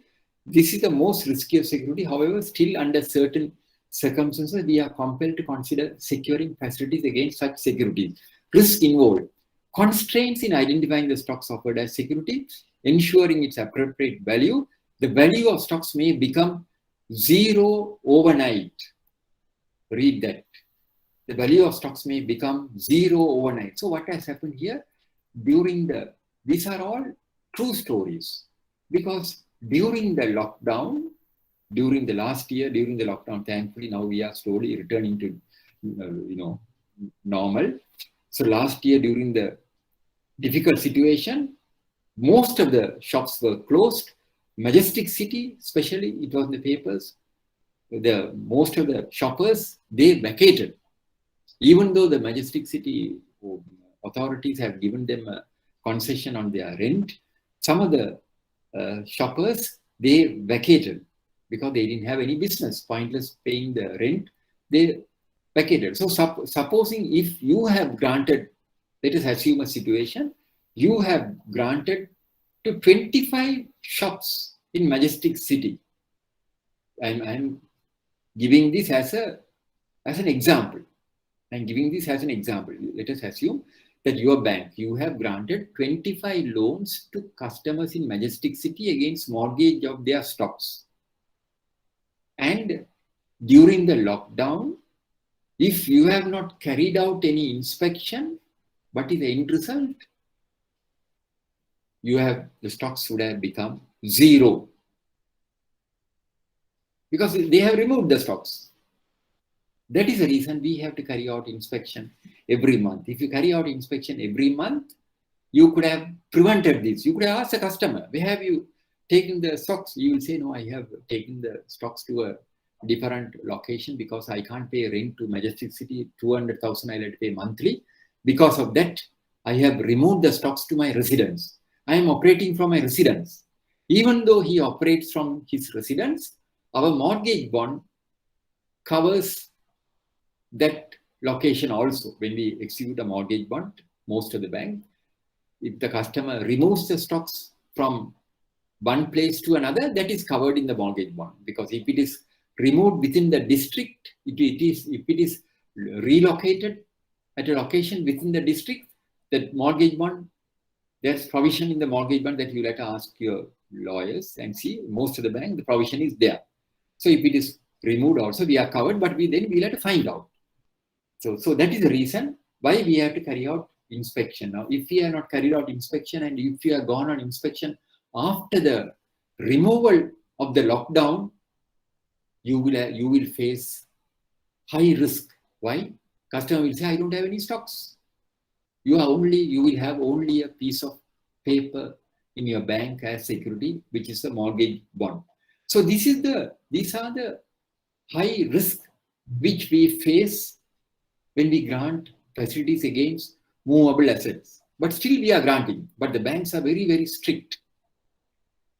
The banks are very, very strict. They will behind you. In head office, there are various monetary mechanism. Monthly inspection is a must. Monthly surprise inspection is a must. And monthly stock statement is an absolute must, necessity. And when you receive the statement, it doesn't mean that you take the statement, just file it. You have to examine the statement very carefully. So unlike immovable property, movable property asset is a high risk security. So these are the techniques which we have to use in mitigating these risks.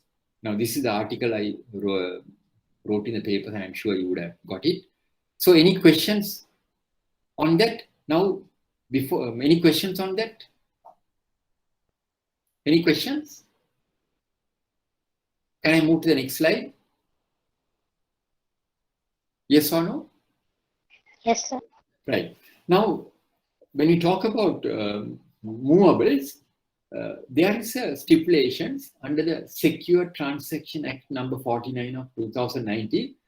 Look at this particular slide carefully. The law titled Secure Transaction Act number 49 of 2009 was passed in the Parliament with the objective of promoting the interests of the national economy and economic activity by improving access of credit to small and medium scale enterprises, in particular for the purpose of promoting commercial activities through a new set of provisions which facilitates and secure loans granted on the security of pledge, mortgage or obligation of easily saleable movable property such as machinery, stocks in trade and book debts. Now, the Secure Transaction Register is a database in which secure creditors, financial institutions, leasing companies and private lenders could give notice of their security interest in the movable assets of an enterprise or individual. Under this system, a lender who offers credit to debtor taking any movable property as collateral could register their security interest in this register upon execution of the loan transaction. Now, lending institutions are generally reluctant to grant facilities against movable asset, mainly stocks in trade, due to the high risk involved in accepting such security. To give some comfort to the banks, the Secure Transaction Law provides relief as stated below. Under this Act, all charges created over movable asset by banks and financial institutions, excluding motor vehicles, should be registered with the CRIB, which maintains the Secure Transaction Registry. Lending institutions could verify the existence of any charge over a movable asset prior to its acceptance. All lending institutions are required to register their charge with this registry, which is facilitated by CRIB.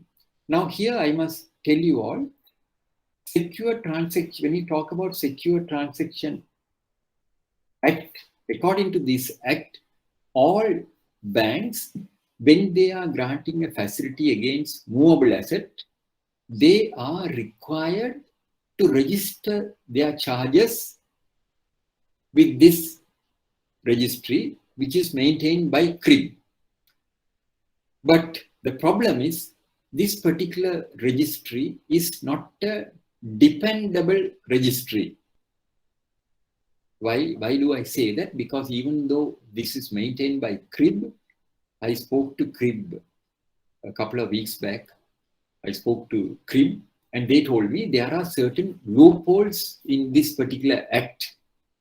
So therefore, they are not strictly monitoring it. Unlike the other, where when we grant loans and all those have to be registered with the CRIB. We are informed CRIB.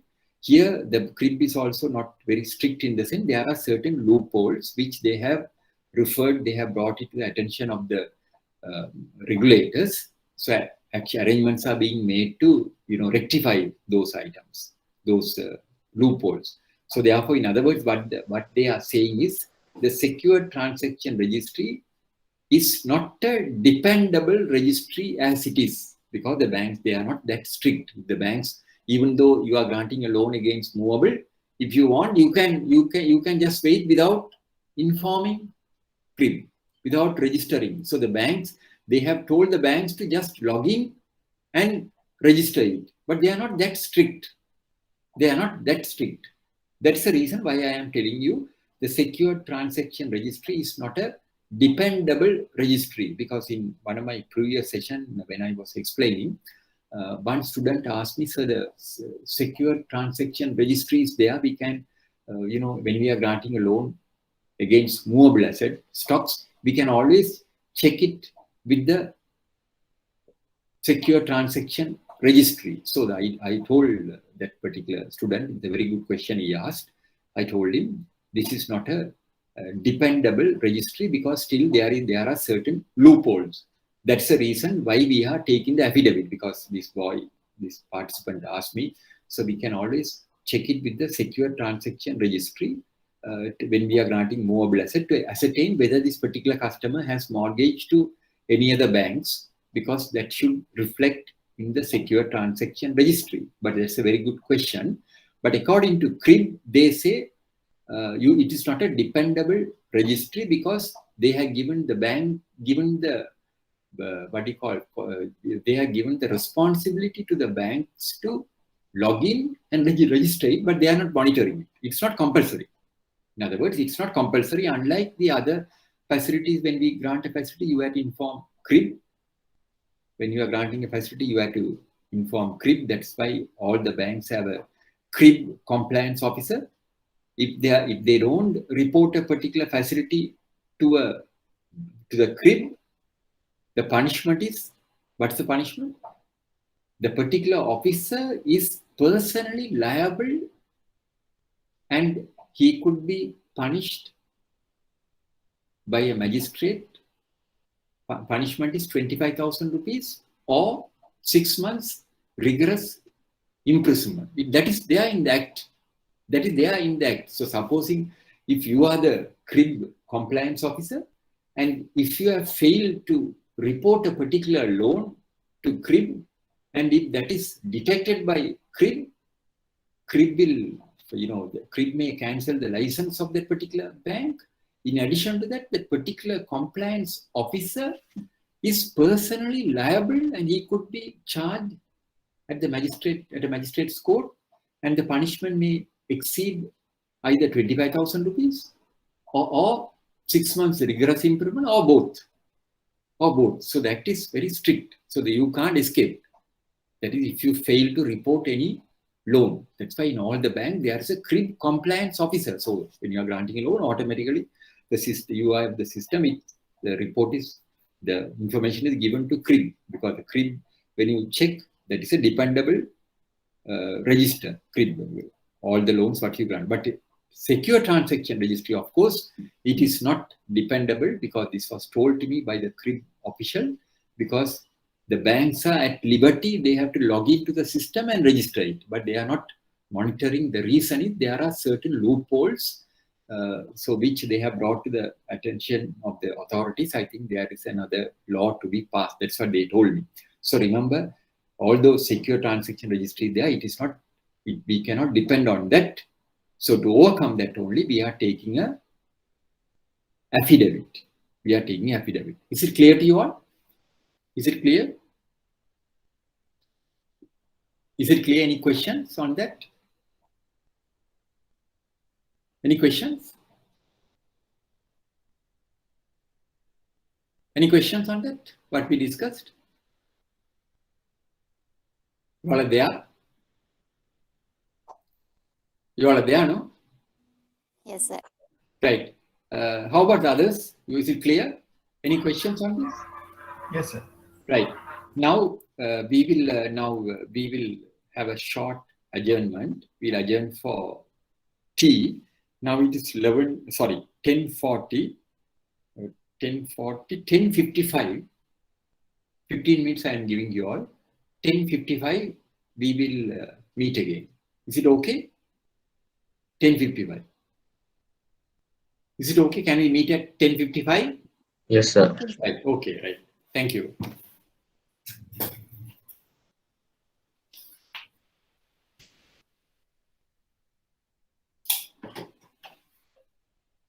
You all are there? Yes, sir. Okay, sir. Yeah. How many have logged in now? Yes, sir. Yes. Right. Okay. Now, before I proceed with my next slide, just to find out whether, do you have any questions on what we have discussed up to now? Do you all have any questions on what we have discussed up to now?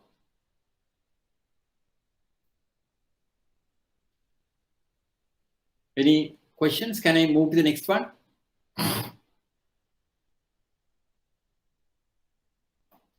Can I move to the next one?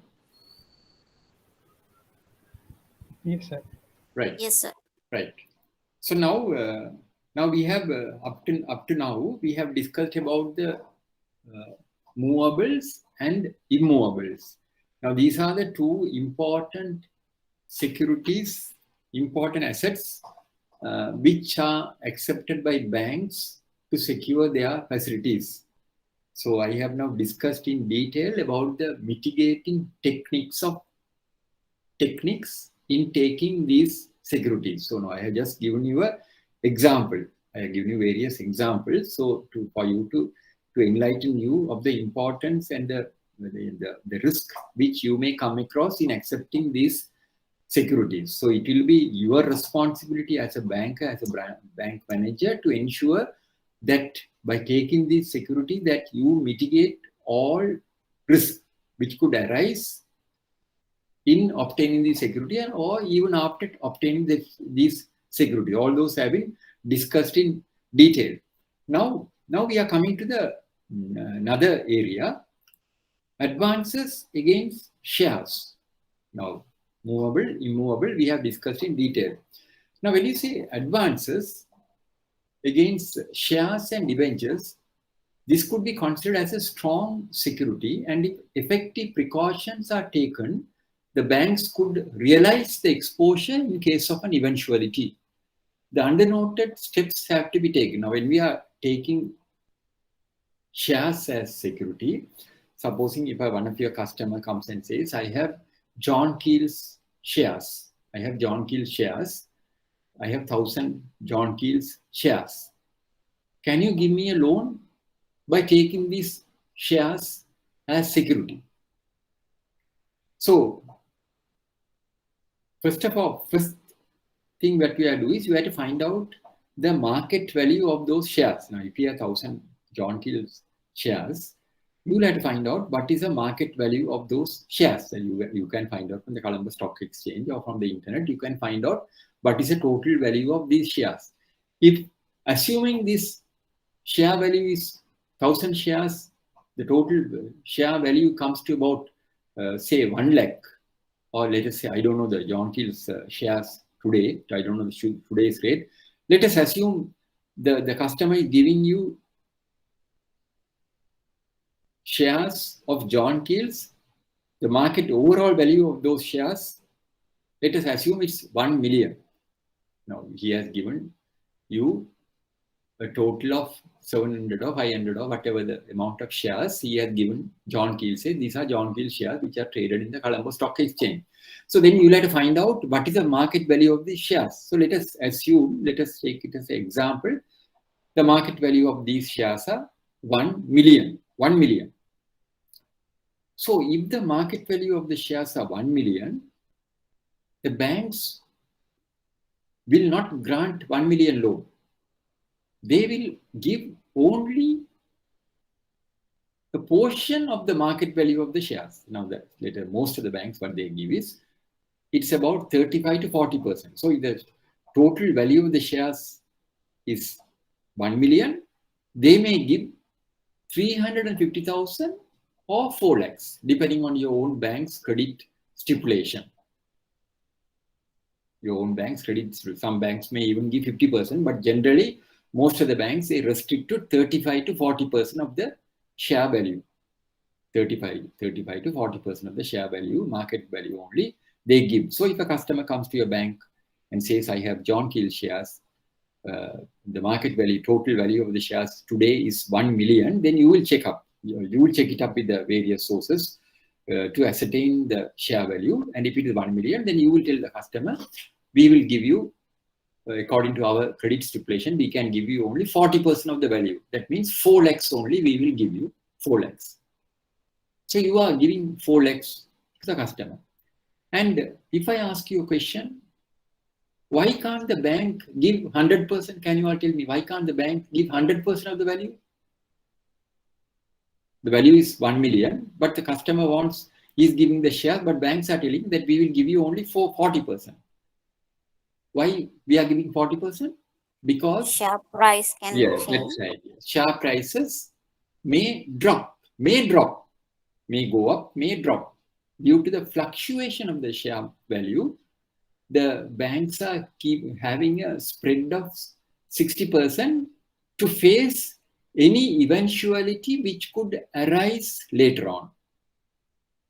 Any eventuality which could arise later on. Of take, for instance, the COVID-19, 2020. Now, 2020, with the dawn of 2020, nobody even dreamt that the whole, today, of course, slowly, things are returning to normal, but still we have a risk.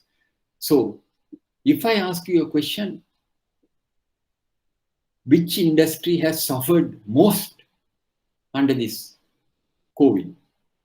Which is the industry which has suffered most under this COVID?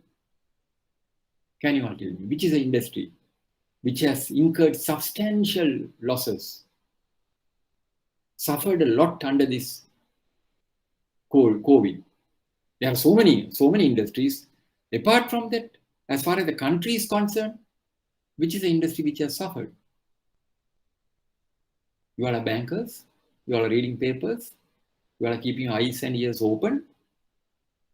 According to you. Tourism sector. Yes, very good.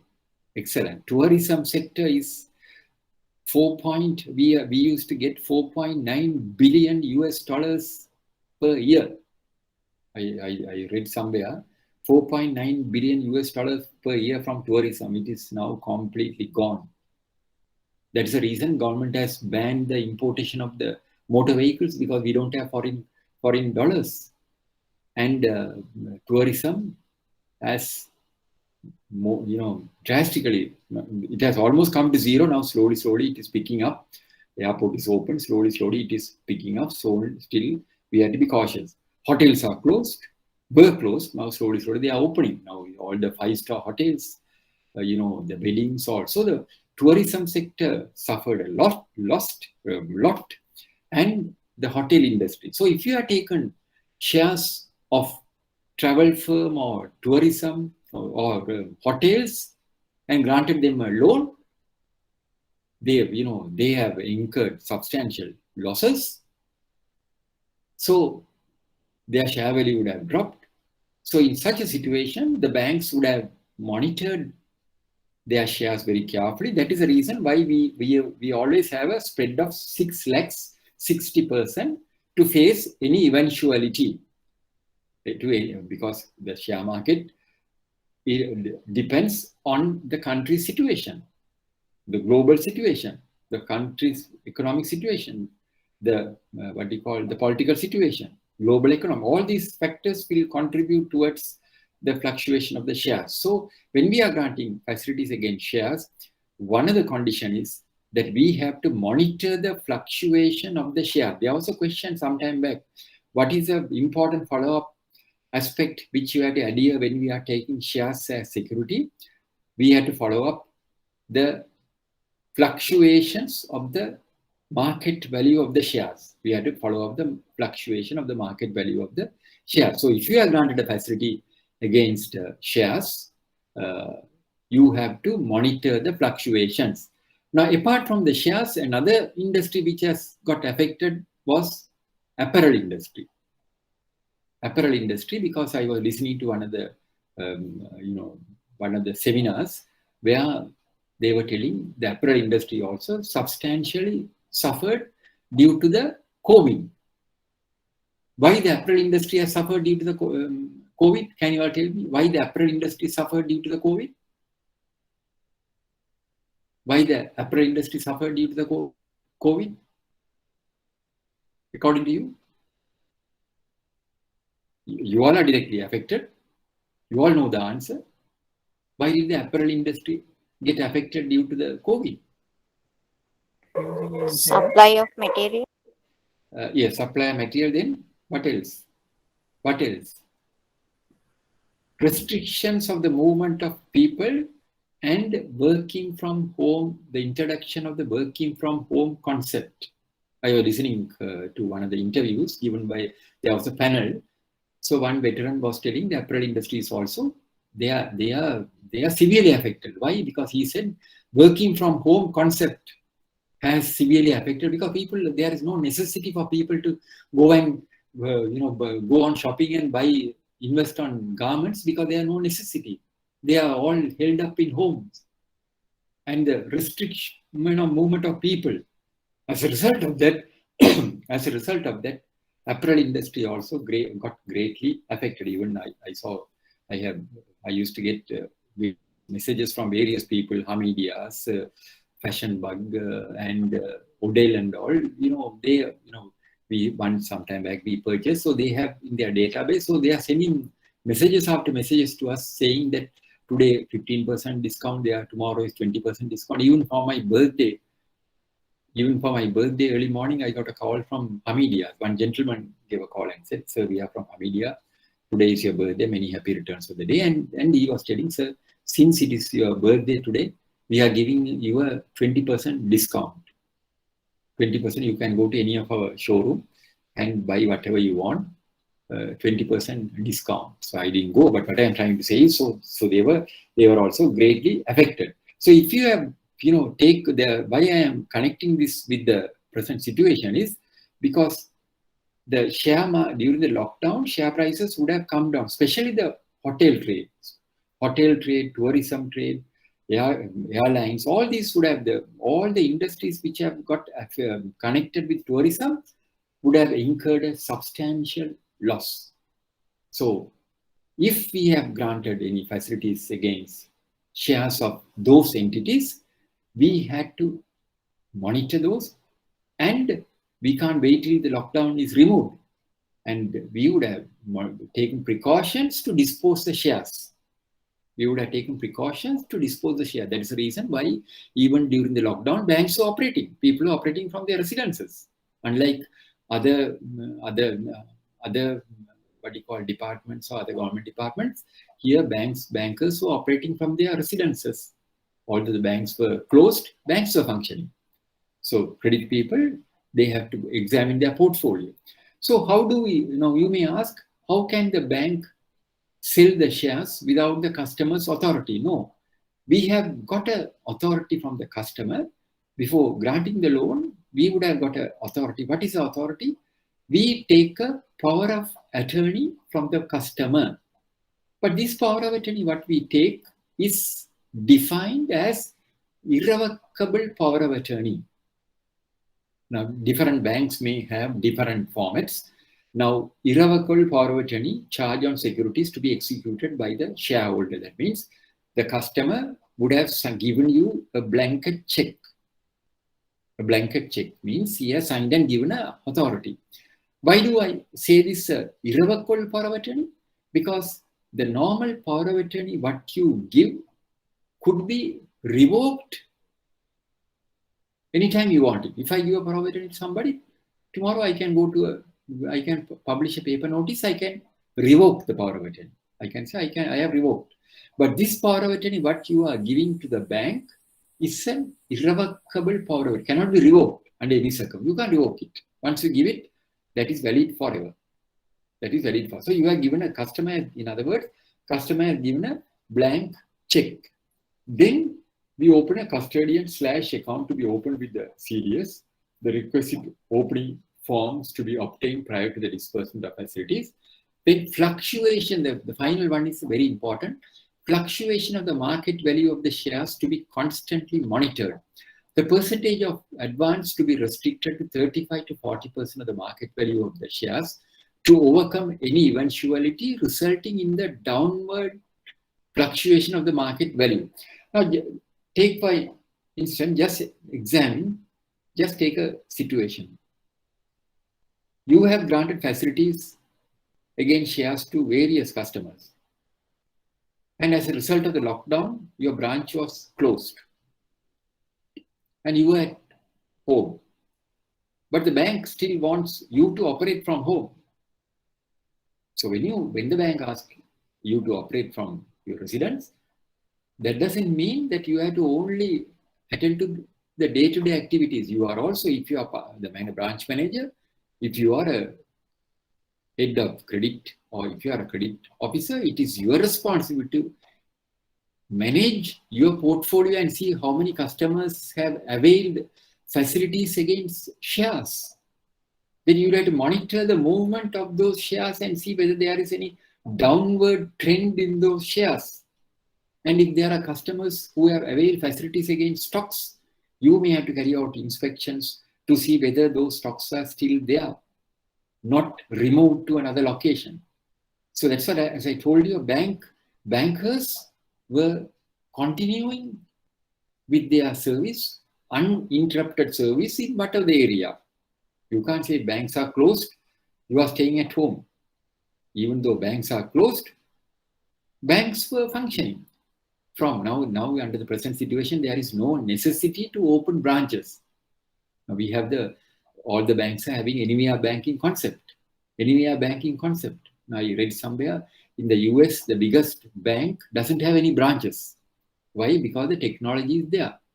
So remember, so when we are granting advances against shares and debentures, we take the shares and we take these documents. The most important documents is power of attorney document, irrevocable power of attorney. You have the printed form there, and you have to monitor the fluctuation of the shares. Have to be monitored constantly. You have to monitor daily. You have to monitor daily. You have to monitor the fluctuation. Suppose if something happened overnight, the share prices could come down. Overnight, the prices could come down. So now, because of the situation is now slowly returning to normal, things are slowly moving upward, but still we have to monitor it. Now, in most of the banks, I know there is a, day early morning, there, I know at HNB, there's a lady, her job is to feed the share value to the system.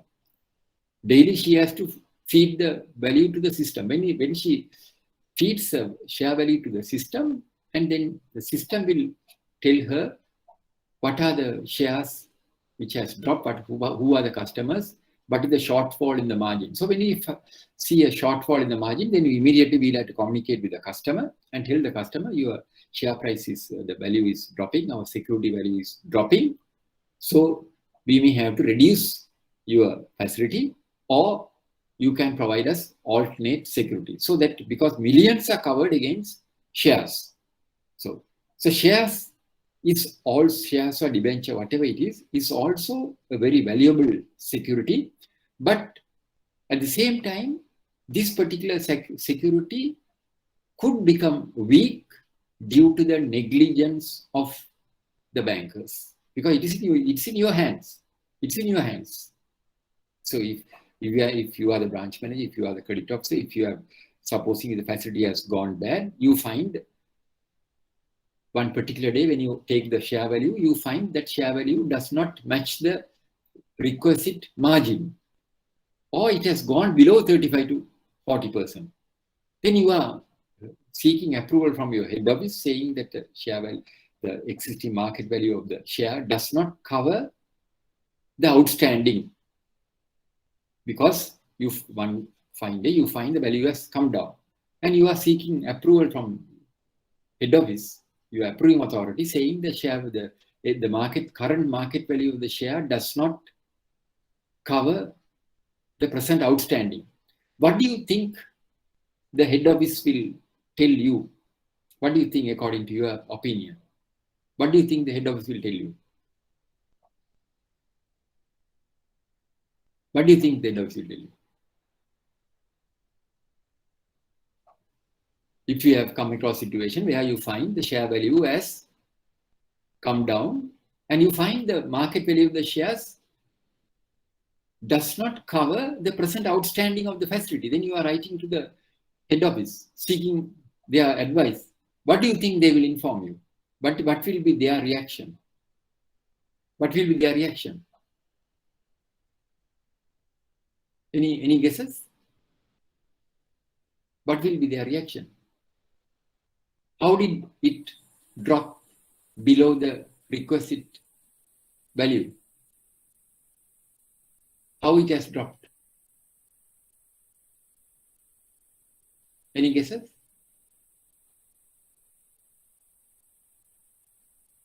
How according to your opinion, how can it drop?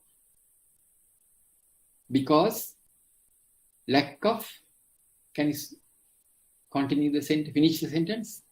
Because lack of what? Follow. If you have not followed up the market value of the shares periodically, you find the value of the market value of the share does not cover the outstanding of the facility. Because if you have regularly followed, you wouldn't have got into a situation like that. So that is the reason why you have to follow up the fluctuation of the market value of the shares. Is it clear to you all? Is it clear? Is it clear? Yes, sir. Right.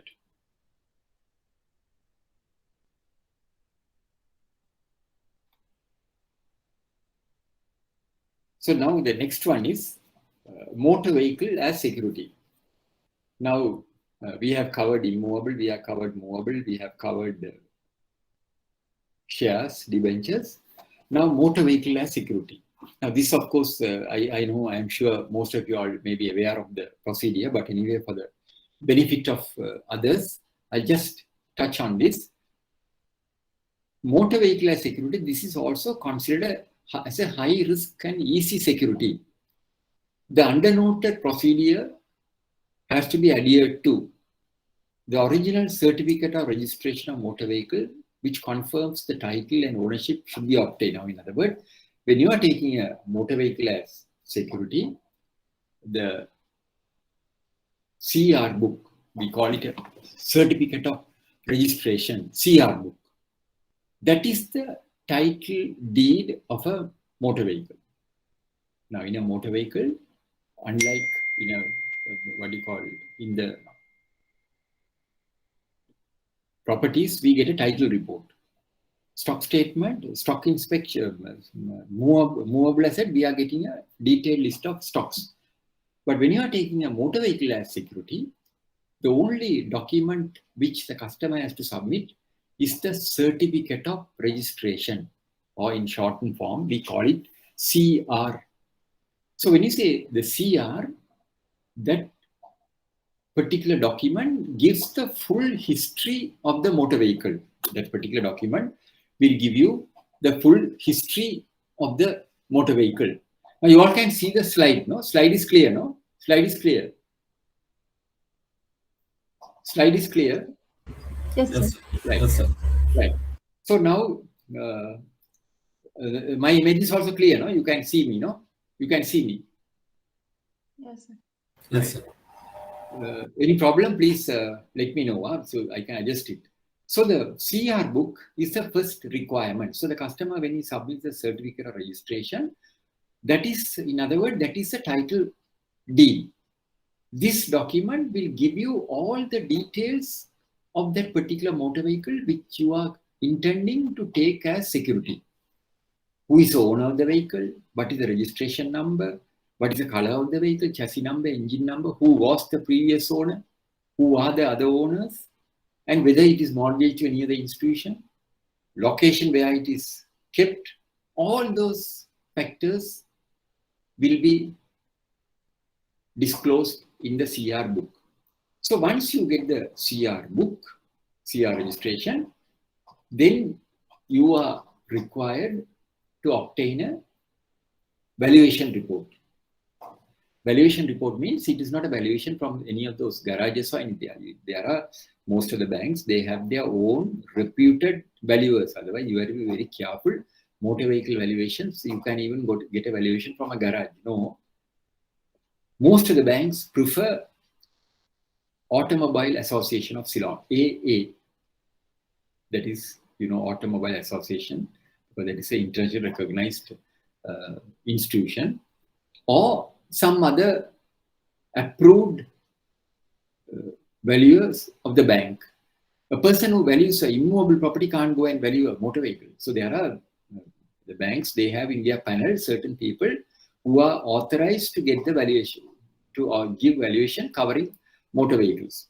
So you have to get the customer to get a valuation from one of them. Once the valuation is given, then you will also want to inspect it. Then you can execute the mortgage, and the charge should be registered with the Registrar of Motor Vehicles in addition to the Registrar of Lands. In case if a customer is buying an unregistered motor vehicle, there are now, of course, I don't know whether there are unregistered vehicles are available because of the restriction on the import of motor vehicles, but still for all, some of the car dealers may be having vehicles. So if a customer is buying a vehicle from a supplier, unregistered vehicle, then we get an undertaking from the supplier who will give an undertaking to the bank confirming that he will arrange to register the vehicle in the name of the customer and forward the registration book to the bank for the bank to register their charge with RMB. So and in addition to that, you will have to get the insurance. Insurance, we'll discuss this later. Once the aforesaid stipulations are fully adhered to, the bank totally depends on the comprehensive insurance policy to face any eventuality, since the bank has no control over the motor vehicle. Now, since we are on the subject of motor vehicle, for motor vehicle, we are totally dependent on the insurance. Unlike other securities, here we have no way of checking the vehicle. We can't tell the customer to bring the vehicle every month to the bank. We can't ask the customer, we want to carry out an inspection, or we can't, all those things are beyond our control. So the only control we have is insurance. So here, remember, there are two types of insurance. Now, insurance is a separate area, but still since I am on the subject of motor vehicle, I will just touch on it. when a customer gives a motor vehicle as security, we have to get an insurance, full insurance. What do you mean by full insurance? Now, according to the traffic ordinance, you cannot take a motor vehicle onto the road without an insurance. Let it be a motor vehicle or lorry or three-wheeler or scooter or motorcycle or whatever. You can't take it to the road without an insurance. Why? The reason is because while you are on the road, while you drive the vehicle, and if you go and damage somebody, and if you go and knock somebody, and if that person or if that entity suffers any damage or injury, then the owner has to pay. The owner has to pay. So most of the cases, the owner is not in a position to pay. So therefore, it is compulsory. The owner should have an insurance. He should have an insurance that is to cover any damage which he or she may cause to any third party. While driving the vehicle, you go and knock somebody. You go and knock against a parapet wall and damage the parapet wall of somebody. But your car is also damaged. Your car is also damaged, but the people are interested in the damage caused to that outsider, the third party. So that is what is called third party insurance. That particular insurance is called third party insurance. Why do we say it's a third party insurance? Because any damage caused to the third party, somebody on the road, an outsider, or you're on the pedestrian, or you go and knock somebody. But your vehicle is also damaged. Your vehicle is also damaged. You are also injured. But the insurer will not pay any damage sustained by you or your vehicle. They will not pay. They will pay only to the third party. That is what is called third party insurance. Third party insurance. Now I am asking you a question. Can we accept such a policy as security to cover our vehicle, this vehicle which is mortgaged to us? Can we take? No. No, we can't accept. We can't accept that particular policy because that's a third party policy. We have to ask for a comprehensive insurance policy. That is what is called full insurance. I'm stressing on this because sometimes you may come across a situation where sometimes the customer, without your knowledge, slowly come and give you a third party cover. We have detected, because third party insurance is very cheap. It's very cheap. 2,000. I am not sure of the present amount. I think it's about 2,500, 3,000 rupees. You can take a third party insurance. You go to any insurance company, third party insurance, you pay 3,000 rupees. They will give you a cover, third party insurance. Your vehicle is also damaged. They will not pay any claim, any damage caused to you. Only the third party, they are liable to pay. But if it is a comprehensive policy, when you say comprehensive, we call it full cover. In other words, we call it full. Comprehensive means full. Comprehensive cover means any damage caused to the third party, to you, due to fire, burglary, even somebody burgles your vehicle, that is covered. You go to the supermarket, you have parked your vehicle. When you come out to the purchases, when you come out from the supermarket, you find your vehicle is missing. You can still claim it from the insurer. Why? Because we have taken a burglary cover. You drive your vehicle through flood water. Water has got into your vehicle bonnet, into the engine. Your vehicle is stalled. You can't start the vehicle. You go to the garage. Technicians say you have to pay 40,000 rupees. Why? Because water has got into the engine. Insurer will pay. Why? Because you have got an insurance with flood cover. Because it's a comprehensive insurance. Any damage caused to the third party is covered. Sorry, any damage caused to third party is also covered by the insurer. Why? Because it is a comprehensive cover. Now I can give you another good example when I'm on the subject of motor vehicle. Sometime back when I went for a lecture to Central Bank, and after the lecture, when I was returning home, this is a true story. When I was returning home, I was coming through the Kota Road, Rajagiriya. I was coming to the Kota Road. While I was coming, there was a big construction work going on at a particular building. And all of a sudden, a big plank, because the people who are working there, they have accidentally dropped a plank from the 6th floor. It came and bumped on my car bonnet. Fortunately, nothing happened to my vehicle.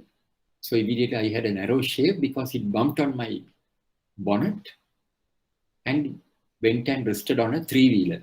There was a big traffic commotion there, and a lot of people came, and then one gentleman who was behind my vehicle happened to be a doctor, because I saw the doctor's sticker there. Then he also came and he asked, you had a narrow shave, and immediately he shouted and he called the carpenter and he wanted me to go to the police. So I said, not necessary, because nothing has happened to my vehicle. I came home. But when I came home, only I spotted there was a slight dent on my car, slight dent on my vehicle, because this plank has fallen on my vehicle on the bonnet. When I came home only, I noted there was a slight dent on my car, which is not very visible. But then later, the insurer has come to know about it, because I didn't make a claim. The insurer, because I have gone and told the bank people, and some other insurer came to know, and then they contacted me and told me, sir, we heard that you are missing. We can pay you the damages. They came and inspected. So I said, no, I'm not claiming any damage. The reason was because I was on the verge of selling that car after 5 years, accident-free car. So because of that, I didn't want to claim anything, but I told the insurer I'm not claiming it. But still, for all, insurer said, no, that is covered. That is covered. So then ultimately when I was selling the car, I advertised. The prospective buyer came, checked everything, and when everything was finalized, even the buyer has not noticed this dent. The buyer didn't notice. But I showed the dent to the buyer, because after taking the car, he may come later, if he spots that, he might think that this car has been to the accident. So I told the buyer, after everything was finalized, before he made the advance, I told him, I showed this to him, what happened. Fortunately, everything was recorded, because in my car, there was a camera.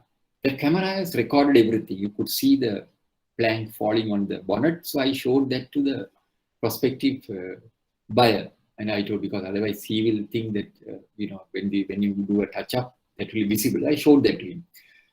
So why I am giving you this reason is, motor vehicle, even that is also covered. Even if a coconut falls on your motor vehicle, that is also covered.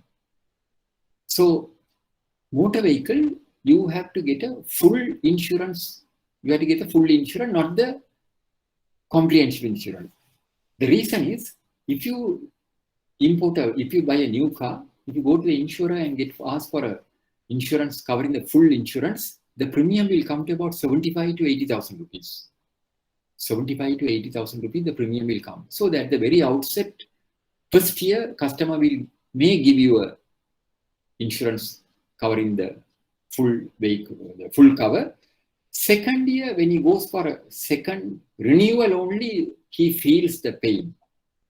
Premium comes to about 70,000 rupees. Then they may slowly try to go for a third-party insurance. They will slowly, without the bank, they can't go. They can't go, because the insurer cannot convert a comprehensive cover to a third party without the bank's concurrence. Because that's why we assign the policy. I will discuss it later.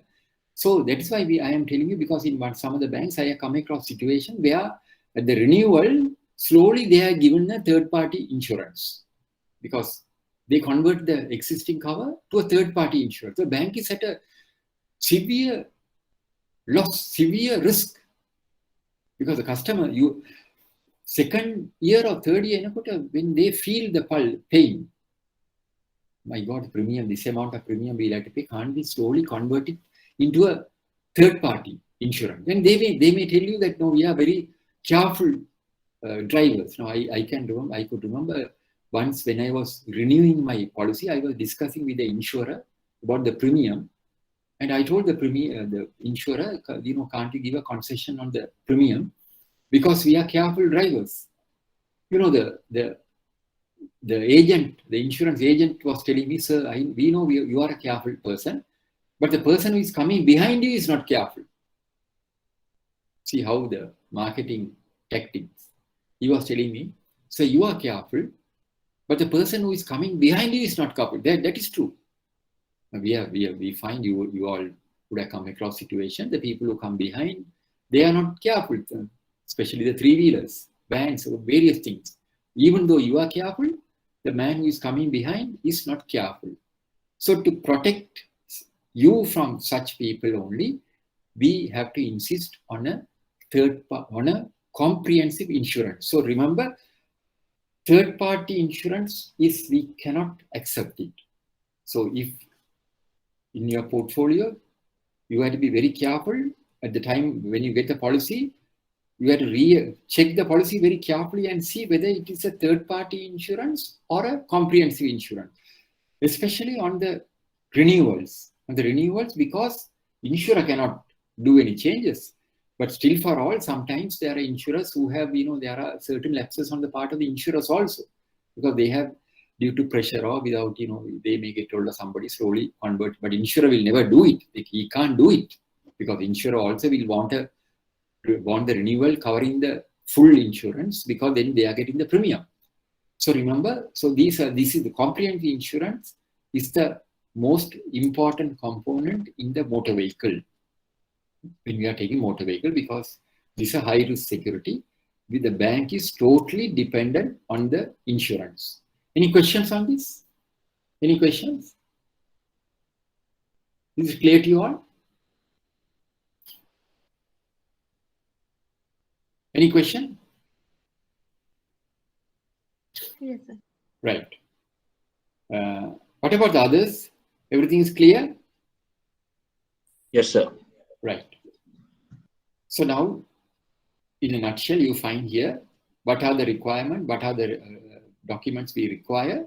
Original certificate of registration, valuation report, mortgage or lease or whatever it is, registration of the charge with the registrar of motor vehicle, quality of the vehicle and its ownership, history, comprehensive insurance. History and comprehensive insurance. Now here, can you all, another general knowledge question. How do we ascertain whether the vehicle is still in possession of the customer? Now some of the banks, they are having a stipulation. There is a mechanism which they have to ensure the vehicle is still with the customer. How do you monitor that? We don't carry out inspections. We can't ask the customer to bring the vehicle. But there is a simple precaution they are adhering to it. What is that? Every year, the customer has to come to the bank for something. Now, if you are the owner of a motor vehicle, if you are taking a loan from the bank to buy a motor vehicle, you are required to go to the bank every month for something. What is that? To renew the revenue license. Right, very good. To renew the revenue license, you are compelled to go to the bank, because the bank has to give a confirmation to say they are in possession of the certificate of registration.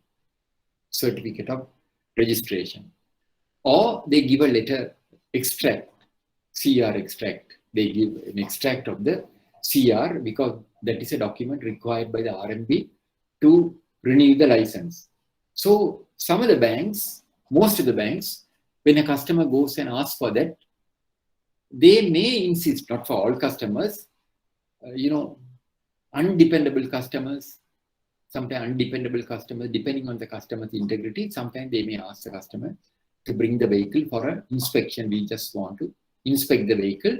Not when the customer brings the vehicle, they don't open the bonnet and check anything, just to see whether the customer is still having the vehicle in his possession. This is not applicable to each and every customer. On a case-by-case basis, depending on the customer, the bank may insist on producing the motor vehicle, because what happens is sometimes, especially on lease facilities, when you want to seize the vehicle, they say vehicle is missing. Vehicle is missing. So these are the precautions we take when we are taking motor vehicles as security. Now, look at this particular slide. The risk involved in motor vehicles. It's a very valuable security. It's a very valuable security. At the same time, it is a very high risk security. Look at this particular. Reckless driving causes over 9,000 car accidents per year. Safety is a driver's first priority. Now, banks have given billions of facilities are secured against motor vehicles. Billions, not millions, billions. So we are dependent on insurance to a great extent. We are dependent on insurance to a very great extent. We are depending on the insurance. And such insurances should be comprehensive insurance and not third-party insurance. You may sometimes get a question, what is your understanding of a third-party insurance? Then I don't have to tell you the answer. You know the answer. You can explain in your own writing. Please differentiate third-party and comprehensive insurance. So you may have to give an answer. You may have to give the reasons. What is comprehensive insurance? What is third-party insurance? So remember, motor vehicle as security, always you have to get comprehensive insurance and not third-party insurance. Each time the policy is renewed, check and see with the endorsement whether it is a comprehensive insurance. Is it clear? Is it clear to you all? Is it clear?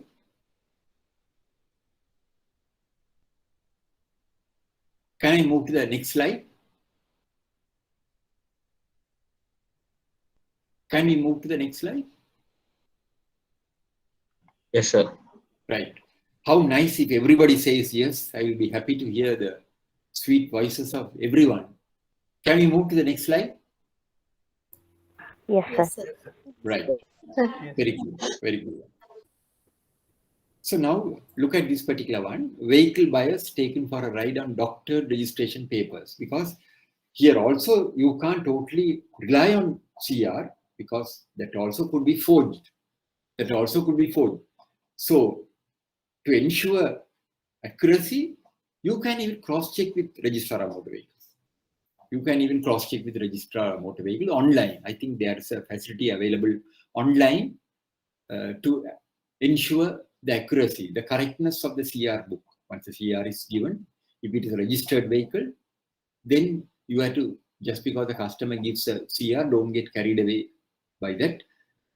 Go an extra mile, check it with the registrar of motor vehicles. I think you can check it online to ensure the accuracy of the CR document. Because after releasing the loan, if you send the CR book to the registrar of motor vehicles, and if the registrar of motor vehicles rejects the registration due to some reason, they say signature differs. Very often it happens like that. They say signature differs, so they won't register it. So to ensure accuracy, it's always better, prudent for you to cross-check it with the CR, with the RMV, with the registrar of motor vehicles, because there are instances where CR books have been forged. Now this particular one is very clear. Vehicle buyers taken for a ride on doctor registration papers during a routine checkup recently. An officer of the registrar of motor vehicles detected a case of vehicles with different registration books and 2 different owners. Now, this was published in the Sunday times. So that's the reason why when the CR book is given, you have to cross-check it with the RMB before we do the mortgage. Now, now we are coming to the another important aspect, life insurance. Now, insurance, as I told you, insurance we will take separately. But now here I am going to touch on the importance of life insurance. Now, I am sure you all got the article which I wrote in the Financial Times about these pledge loans and SME customers. Did you all receive it? Did you all receive that article which was sent to you all about pledge loans, about SME? It was sent to you all. It was, I think, it was put in the system. Did you all go through that? Anyone who has gone through this particular article? When I was discussing about the pledge loans, no one has gone through, I think, no? Have you all gone through it? Yes or no?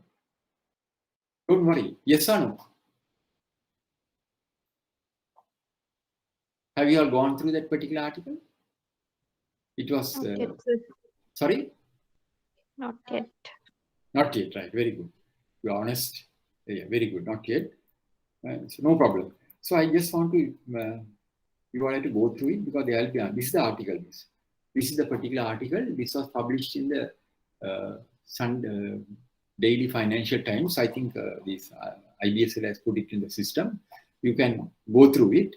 So now here, because there will be a question on this, similar question. If you read this particular article, you will be able to read one question. You will be able to answer one question. It is there on the this thing, or even if it is not there, you can go through the Google, you can put this caption, you get the article. The link was sent to you all by Menaka. It is there, uploaded into the system. So now, when I discussed about the pledge loans, when I was discussing the importance of pledge loans, can you all remember, I told you all a particular risk which the banks will face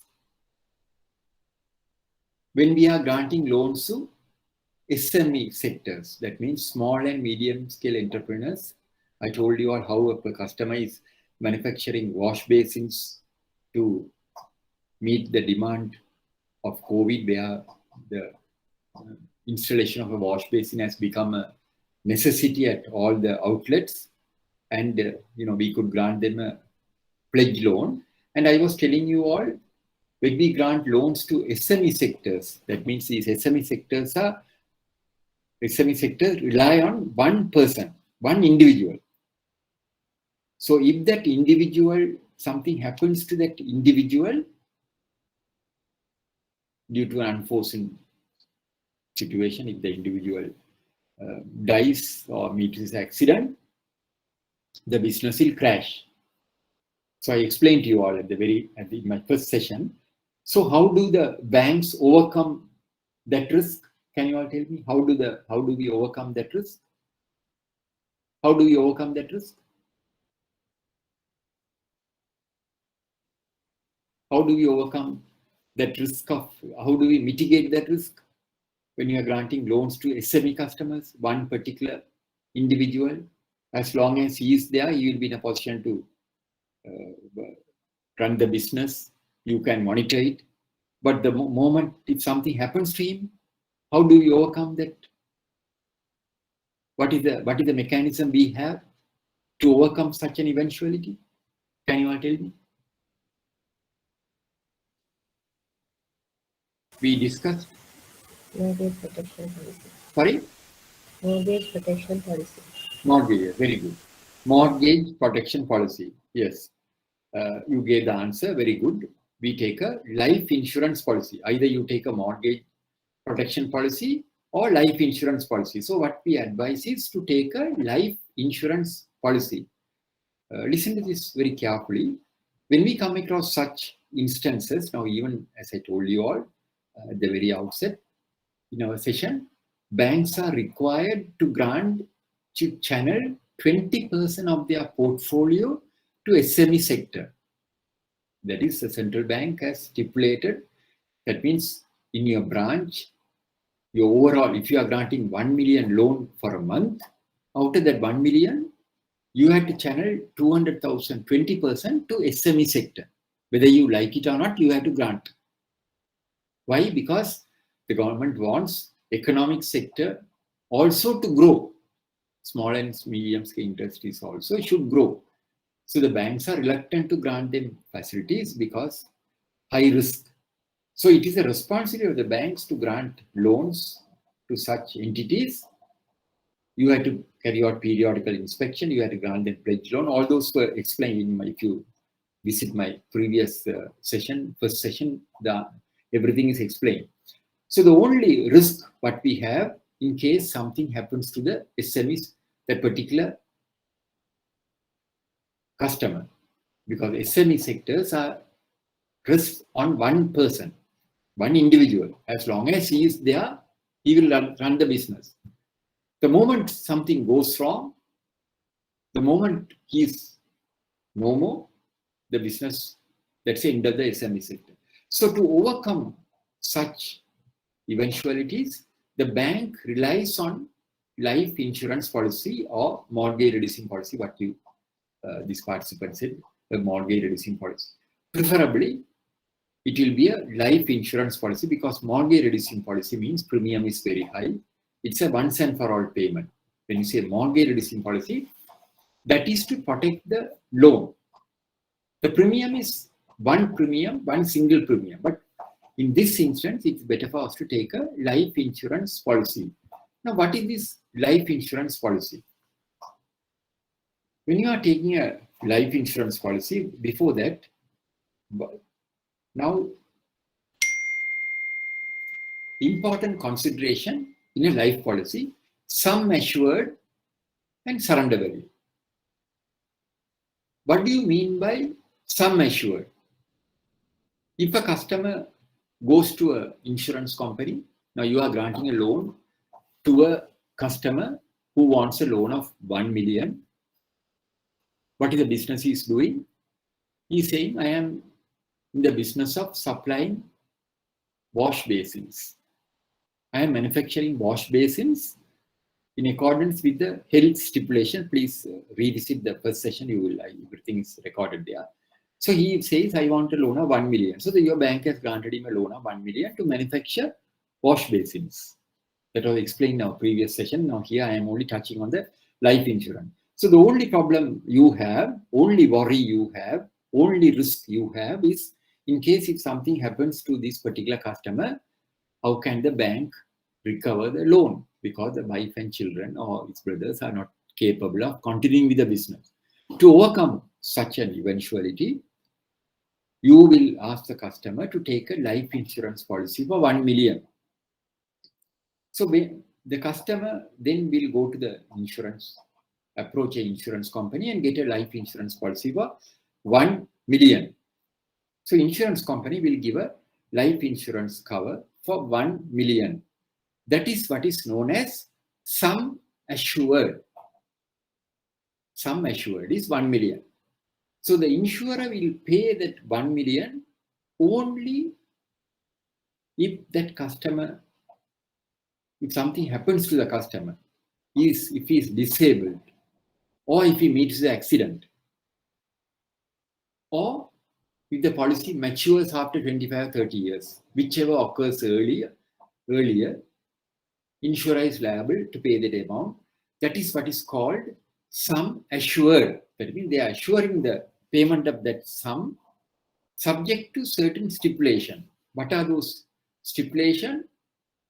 Number one, if the customer dies, or if the customer is disabled, or if the policy matures after 25-30. So you have taken the precaution. So you don't have to worry.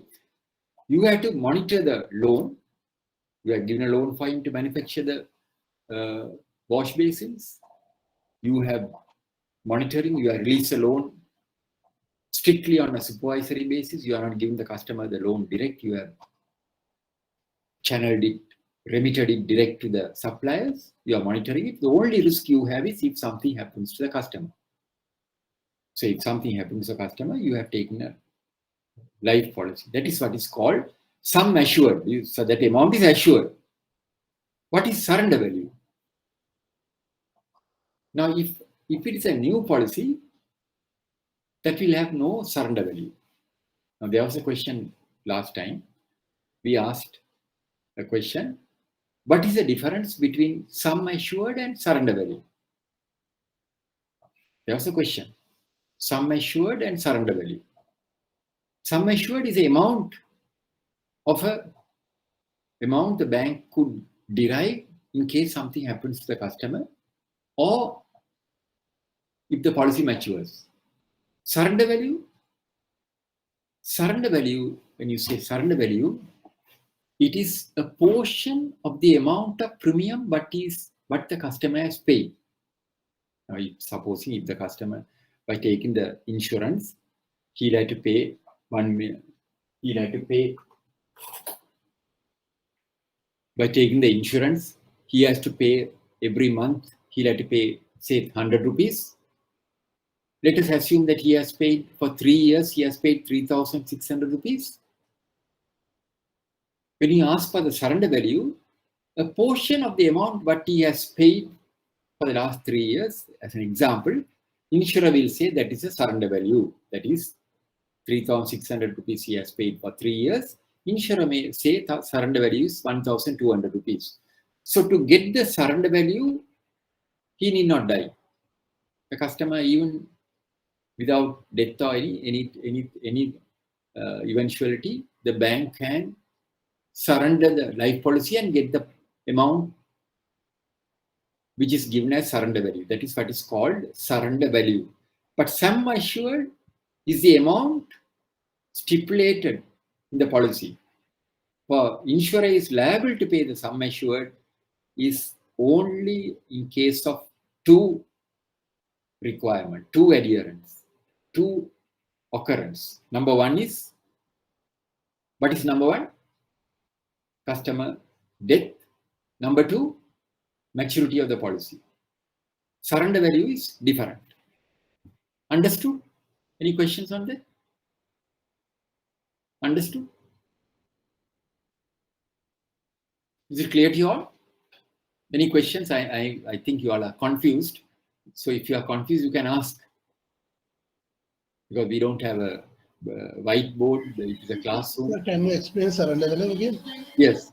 Surrender value is, now when you say surrender value, you go to the insurance company and take some life insurance policy for 1 million. I want a life insurance policy for 1 million. So insurer will give you a life insurance policy for 1 million. That is what is called sum assured. That means to claim that money, the insurer is liable to pay that money only on the death of the insurer or at the maturity of the policy. For that policy, if you ask what is the surrender value, there is no value. Why? It's a new policy. It's a brand new policy. So there is no surrender value. When you say surrender value is a portion of the amount what the insurer, what the policy holder has paid to the insurance company.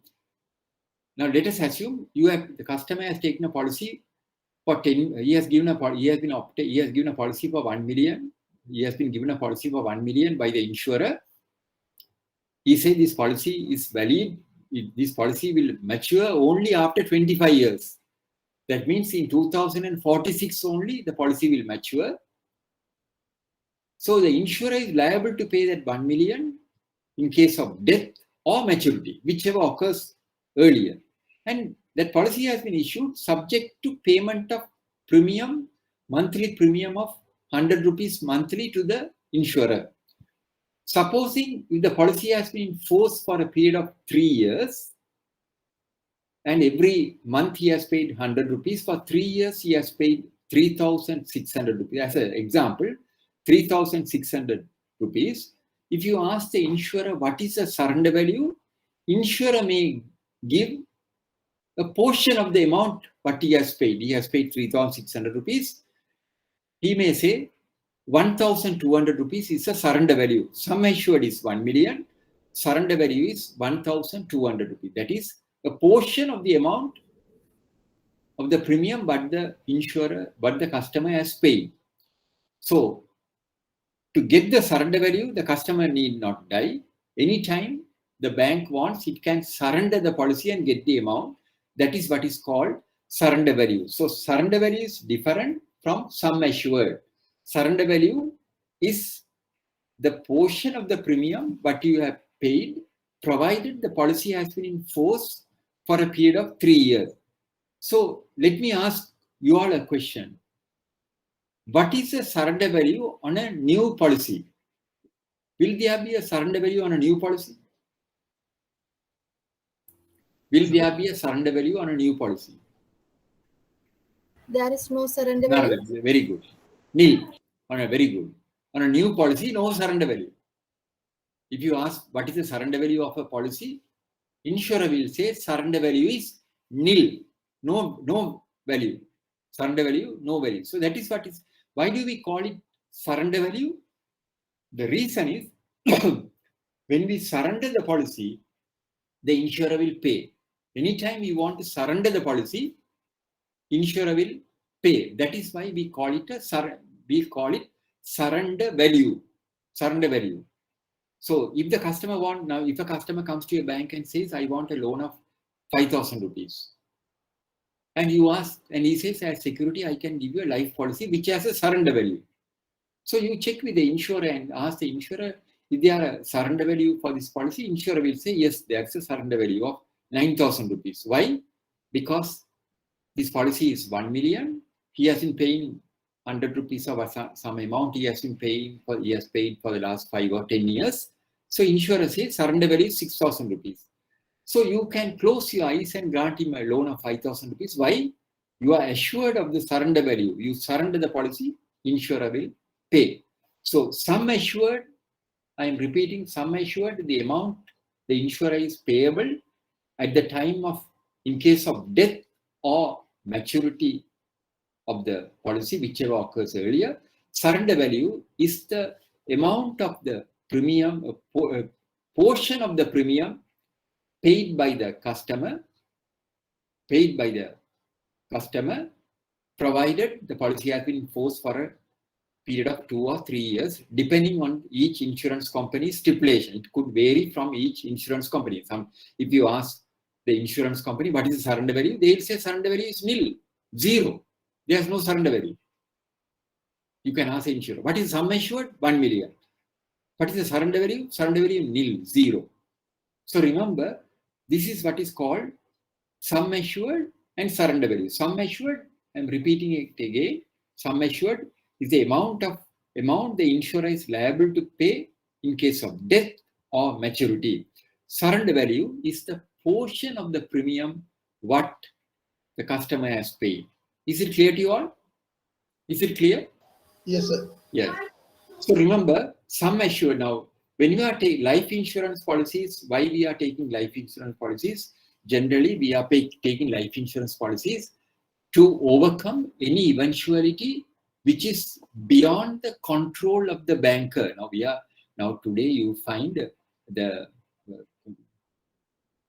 banks are required to help small and medium scale entrepreneurs. Yesterday I came across a situation where a particular one person has introduced a cooker to overcome the present situation. For the time, he has introduced some sort of electric cooker. It was, somebody has sent it to me. So, I don't know the price of it. So in somewhere, it's a cottage industry. It was on the, somebody has sent it to me on WhatsApp. To overcome the present crisis, he has introduced a cooker made out of clay. And, you can, and he's telling this is a cost-effective one. I don't know the price of it. So if such a customer comes to your bank for a loan, you can help him in granting a loan. But the only risk you have in case if that particular customer dies, meets an accident or something happens to the customer, there is no succession plan, there's no follow-up. So you can mitigate those risks by taking a life insurance policy. So remember, read that particular article very carefully, go through my original recording where I have clearly explained SME sector, because SME sectors are dependent on one particular individual. As long as he is there, the business will be, you don't have to worry about the business, provided you do the monitoring mechanism, you closely monitor. The only risk you have is in case if something happens to that particular customer, you are having the risk of the advance being written off. So you can overcome that risk by taking a life insurance policy. Is it clear to you all now? Have you all got a proper understanding of sum assured and surrender value? Is it clear? Is it clear? Is it clear? Yes, sir. Right. Now, I want to ask you another question from you. After taking the life insurance policy, what happens if the customer commits suicide? Will the insurer pay? Now we are taking if something we are telling repeatedly if something happens to the customer, the bank to overcome that eventuality only, we are taking the life insurance policy. What happens if the customer commits suicide? Will the insurer pay life insurance policy? According to you, if the particular customer has committed suicide, so these are all factors which a banker should know. If the customer commits suicide, will the insurer pay? According to your knowledge, according to your thinking, if the customer commits suicide, will the insurer pay? No, they don't pay, sir. Yes, they don't pay. Very good. General understanding is if the customer commits suicide, insurer is not liable to pay. But according to our information, according to the insurers, even for suicide, insurer will pay. Insurer will pay, provided the life policy has been in force at least for a period of 1 year. Because, suicide, people commit suicide, suicide is on a, it's a spontaneous reaction. At the spur of the moment, if something goes wrong and people react and immediately go and commit suicide, they drink something and commit suicide. So therefore, the insurers are also aware of this particular risk. That is the reason why the insurer says they will pay even for suicide, provided the policy has been in force for a minimum period of 1 year. If the customer commits suicide 1 year after taking the life policy, insurer will pay. But if he goes and takes nobody is going to take a policy, just, I'm going to commit suicide, but I have postponed it because I want to take a life insurance policy. No one will do such a thing. So that is the reason why even for suicide, insurer will pay, provided the policy is in force or has been in force for a minimum period of 1 year. Even the insurer will pay. Even for suicide, the insurer will pay. Any questions on that? Any question? Is it clear to you all? Any questions? Now, how do we secure the life insurance policy? How do we? Excuse me, sir. Yeah, miss. How many times we can claim like that from the surrender value? Surrender value means a very good question. Surrender value, anytime you can give it. Every time claim could be made only once. Sorry, claim could be made only once. Oh. Claim could be made only once, but the facility could be enhanced. Every time when the surrender value goes up, you can enhance the facility. Is it clear, miss? Okay, thank you. Yeah, you can Yes. claim only once. When you claim on the surrender value, you can claim only once, because once you, very good question. When you claim on the surrender value, the policy is cancelled. Insurer will pay and he will cancel the policy. But you can enhance the facility every time when the surrender value goes up, you can enhance the facility. Supposing if you are granted a overdraft facility to a customer, a loan facility to a customer on a surrender value, and if the customer comes and asks for an enhancement on the facility saying the surrender value has gone up, you can get a confirmation from the insurer about the present surrender value and you can enhance the facility. You can grant him additional loan. But claiming on the surrender value only once. Only once. Once you claim it, policy is cancelled. Policy is cancelled. Very good question. Is it clear, miss? Is it clear? Yes, sir. Thank you very much. Right. Yes. So now we are coming to the next aspect. How do we secure life insurance policy? Life insurance policies are obtained as security, as an additional comfort to face any eventuality, mainly in cases where the commitments are met by one individual. Banks take the life insurance policy to overcome any unforeseen circumstances which results in the demise of the borrower. Because banks are taking these life insurance policies to overcome any unforeseen circumstances which results in the demise of the borrower. I'll read that particular article very carefully because there will be a question on that. So we are taking the life insurance policy to overcome any eventuality which could occur due to the absence of the borrower, because these SME sectors are dependent on one individual. That particular case where I told you one person is manufacturing cooker, somebody has sent it to me on WhatsApp. So in that particular, unfortunately, if we have a classroom, of course, I would have showed you all the details. Now, for the last 2 years, we have been deprived of meeting our students. So I think they are going to start physical sessions very soon. Physical sessions, of course, we can show a lot of things. We can show a lot of things and, we can see the students. We also enjoy, you all also enjoy. A lot of things we can share, but this online, of course, we are not in a position to, because the time factor, we are not in a position to show you all a lot of cases. That's why we have to restrict it. So, life insurance policy, when we are how do we secure the life policies? Number one is the customer has to give the original life insurance policy should be submitted. When you are taking a life policy, the customer has to submit the original life insurance policy has to be submitted. Then we execute a document called deed of assignment. What do you mean by deed of assignment? When you say deed of assignment, the customer is assigning the policy, the interest of the policy in our favor. The customer is assigning the rights of the policy in favor of the bank. Supposing if he has nominated his wife or children as beneficiary, he will have to revoke their interest, then they will have to sign.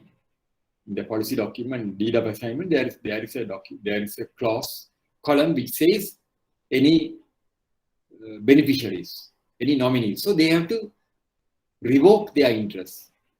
That is what is called deed of assignment. The customer signs the deed of assignment. So when the deed of assignment is signed, we have to send this document to the particular insurer with the original policy document. Some of the insurers may not require the original policy document, but they require is only the deed of assignment, where the life policy holder signs. So when you send it to the insurance company, they will check it with their records to see whether the signature is same. Then they will put their rubber stamp and confirm. We confirm the policy is now assigned to your bank, assigned to HNB or whatever the bank. They say it is assigned to your bank, and that is the most important document you are in possession. So once you get the document, you are assured that if something happens to the customer, you don't have to worry. The money will be paid to you direct. But apart from that, there is another important document, important follow-up, which you have to adhere to. What is that? Can you all tell me? Once you take the life insurance policy as security, you get the deed of assignment signed by the customer. You send it to the insurance company. Insurance company confirms, sends a copy of the deed of assignment confirming the policy is now assigned in your favor. So you don't have to worry. But apart from that, there is another important stipulation, follow-up stipulation, which you have to adhere to. What is that? Can you all tell me, what is it?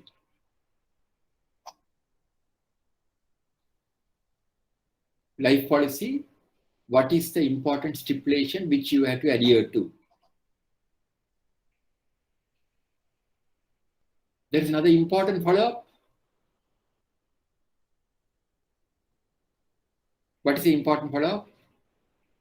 It is in this slide. Can you all look at this slide and please tell me?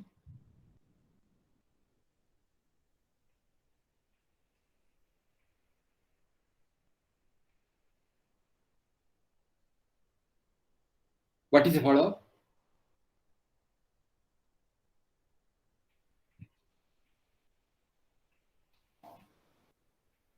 You all are there, no? In this slide, the answer is there. What is the important follow-up on life insurance policy?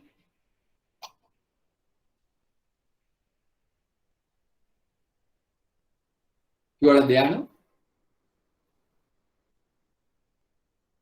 You all are there? Due to register with the relevant insurer? Yeah, that is okay. That I have told you all. The assignment should be duly registered with the relevant insurer and confirmation obtained. The most important follow-up is the last para. Read the last para. Can anyone read the last para? Once the above, yes, once the above comply with, standing orders should be recorded to ensure the relative insurance premium is paid through the bank. Any non-payment of the premium will result in the lapse of the life policy, which will weaken our security. So the most important follow-up is you have to ensure standing orders are recorded and you have to remit the premium to the insurer on the due date.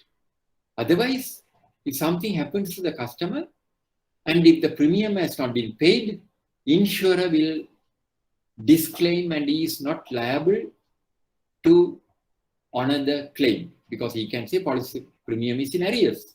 So therefore, policy has lapsed. So to overcome that, we have to record standing order instructions. Whether there is money in the customer's account or not, we have to debit the account and remit the premium. Whether there's money or not. Whether there's money or not, you have to debit the account and remit the premium, and later you can speak to the customer and get the money. But you have to debit. But if it's a savings account, you can't debit. Then you have to debit suspense account debtors, get the authority from your management, seek their authority, debit suspense account debtors or some, and remit the premium to the insurer. Later you can follow up with the customer, asking the customer to deposit the money, because you can't hold down till the customer deposit the money to the account to remit the premium. Whether there's money or not, you have to remit the premium. That's why we always insist the customer has to give us standing orders to remit the premium. Sometimes you may come across a situation where the customer may come and tell you, no, I make arrangements to remit the money direct because the insurance agent comes and collects the money. No, we can't accept that. Standing order should be recorded and bank has to remit the premium direct to the insurer. Automatically the premium should go through the bank. Then you are sure of it, because you are sure the premium, the policy will be enforced and will not lapse. Any other questions? Any other questions on this? Now, when we are taking the life policy document, there's another important aspect which we look into it. When you get the life policy document, on the life policy document, you always find there's a column which says whether the age is admitted. They ask whether the age is admitted. Now, when I was explain to you all about the movables. I told you all to what is the age of the stocks. Yeah, that is a different stipulation. Here in the life policy document, you may come across a situation where they ask, there's a column there, whether the age is admitted. Whether the age is admitted. There may be a question on this. There may be a question on this. Because I must tell you all frankly, I will also go through this recording again carefully, and I am going to select the questions from my recording because still I have not set the papers. So therefore I have the freedom to select the question. So I may have to revisit my recording because IBSL will provide me the recording. Then I will have to select the question from the recording. So if you listen to the my lectures very carefully, and if you revisit the recording, I don't think you will have any problem in answering the questions. So now coming back to the age in the life policy document, you may come across situations. You may come across there is a column, life policy document. There are various columns. Number one is what is the name of the life policy holder? Name is given. What is the sum assured? That is also given. What is the age? Whether the age is admitted. Whether the age is admitted. We listen to this very carefully. There is a question, there is a column on the life policy which says whether the age is admitted. And the answer is given by them. They ask the question and say whether the age is admitted. They say yes. So if the answer is yes, you don't have to worry. You don't have to worry. You can accept the life policy. There's no problem. But sometimes you may come across a situation where they say whether the age is admitted. They say no. If they say no, then you have to be cautious. You have to be cautious. But why do they say no? Now I am going to explain to you all what do they mean by age admitted. Now, if you go to an insurer, let us assume that you go to an insurer to get a life policy. You are going to an insurance company, you are approaching an agent and telling, I want a life policy for, what is the amount? 1 million, I want a life policy. So immediately the agent will give you a form. Insurance agent, that's the way, that's how they act. They are very prompt. They immediately give a form that is called proposal form, where you are required to give all the relevant information. You have to give. You cannot suppress any information. Truthfully, you have to give all the information. Truthfully, you have to give all the information. You can't hide anything. With the insurer, you are supposed to give the full information. And if you have given any false information, that will affect the policy in case you want to make a claim. So let us assume they have asked, there's a column, what is your date of birth? Your date of birth. So there you are given the date of birth as 10th January 19.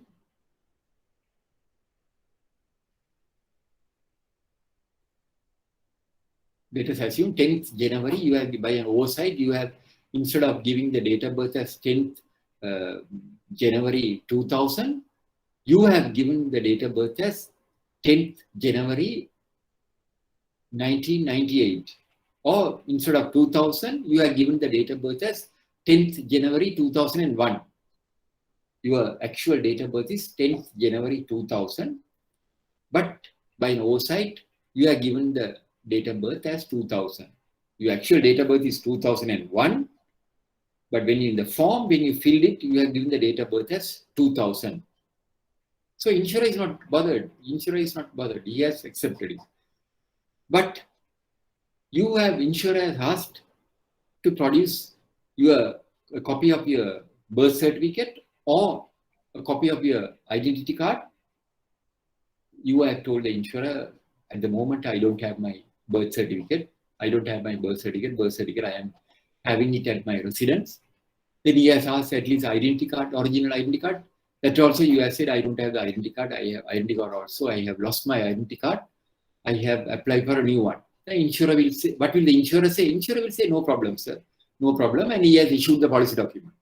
The insurer, he wants to somehow issue the policy and get the premium moving. So he has issued the policy. But in the policy document column where the age is admitted, whether the age is admitted, insurer has put no.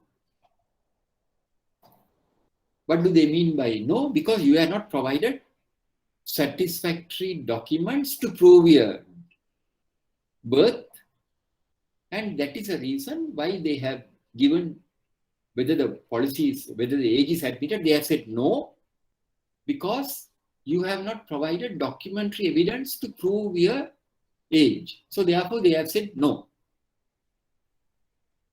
So if you get a policy document like that, you can't, I don't say you can't accept it. You have to ask the customer why they have said age is not admitted.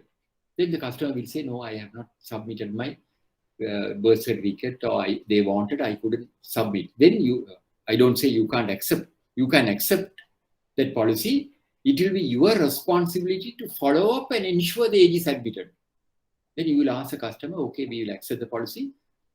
Can you give us an original copy of the birth certificate? Then you will write to communicate with the insurer and say, the policy here we are sending the original birth certificate.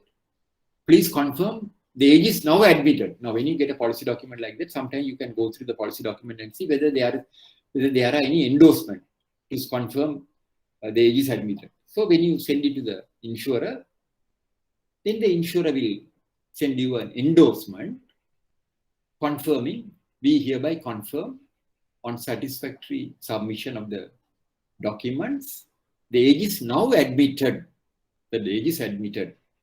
Why I say the admittance of age is an important component? The reason is, in case the customer, something happens to the customer, and at that time, if the insurer finds that the customer has not divulged his actual date of birth, instead of 10th January 2020, 2001, he has, by mistake, he has put 2000, then the insurer may disclaim liability. Insurer may say, no, the customer has not given the actual date of birth, so therefore we are not liable to another claim. Because whenever they are issuing an insurance policy, one of the conditions, you have to disclose the actual factual situation. If there are any omissions, if there are any mistakes, or if there are any false information given by you, remember, insurer is not liable to another claim. So in life policies, that is one of the reasons why the age has to be admitted. When you come across policy like this, I am not saying don't accept it. You accept it. You can accept it, but it will be your responsibility to ensure you follow up and get the age admitted. So remember, if there is a question on life policy, what do you mean by age admitted? I have explained to you all. You can explain in your own language, in your own language, or in your own way of understanding. You can explain to you all. So that's why in life insurance policy, age admitted is an important component. It's a very important component. In addition to that, the what you call the payment of premium, the payment of remittance of the premium is very important, because if you don't remit the premium, policy may lapse. And if the customer dies, we have come across situations like that.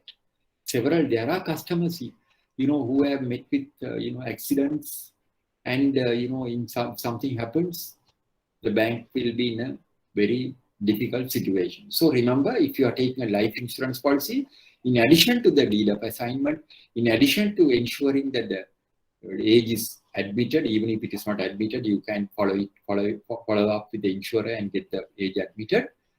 The most important stipulation, follow-up stipulation, is payment of premium. Is it clear to you all? Is it clear?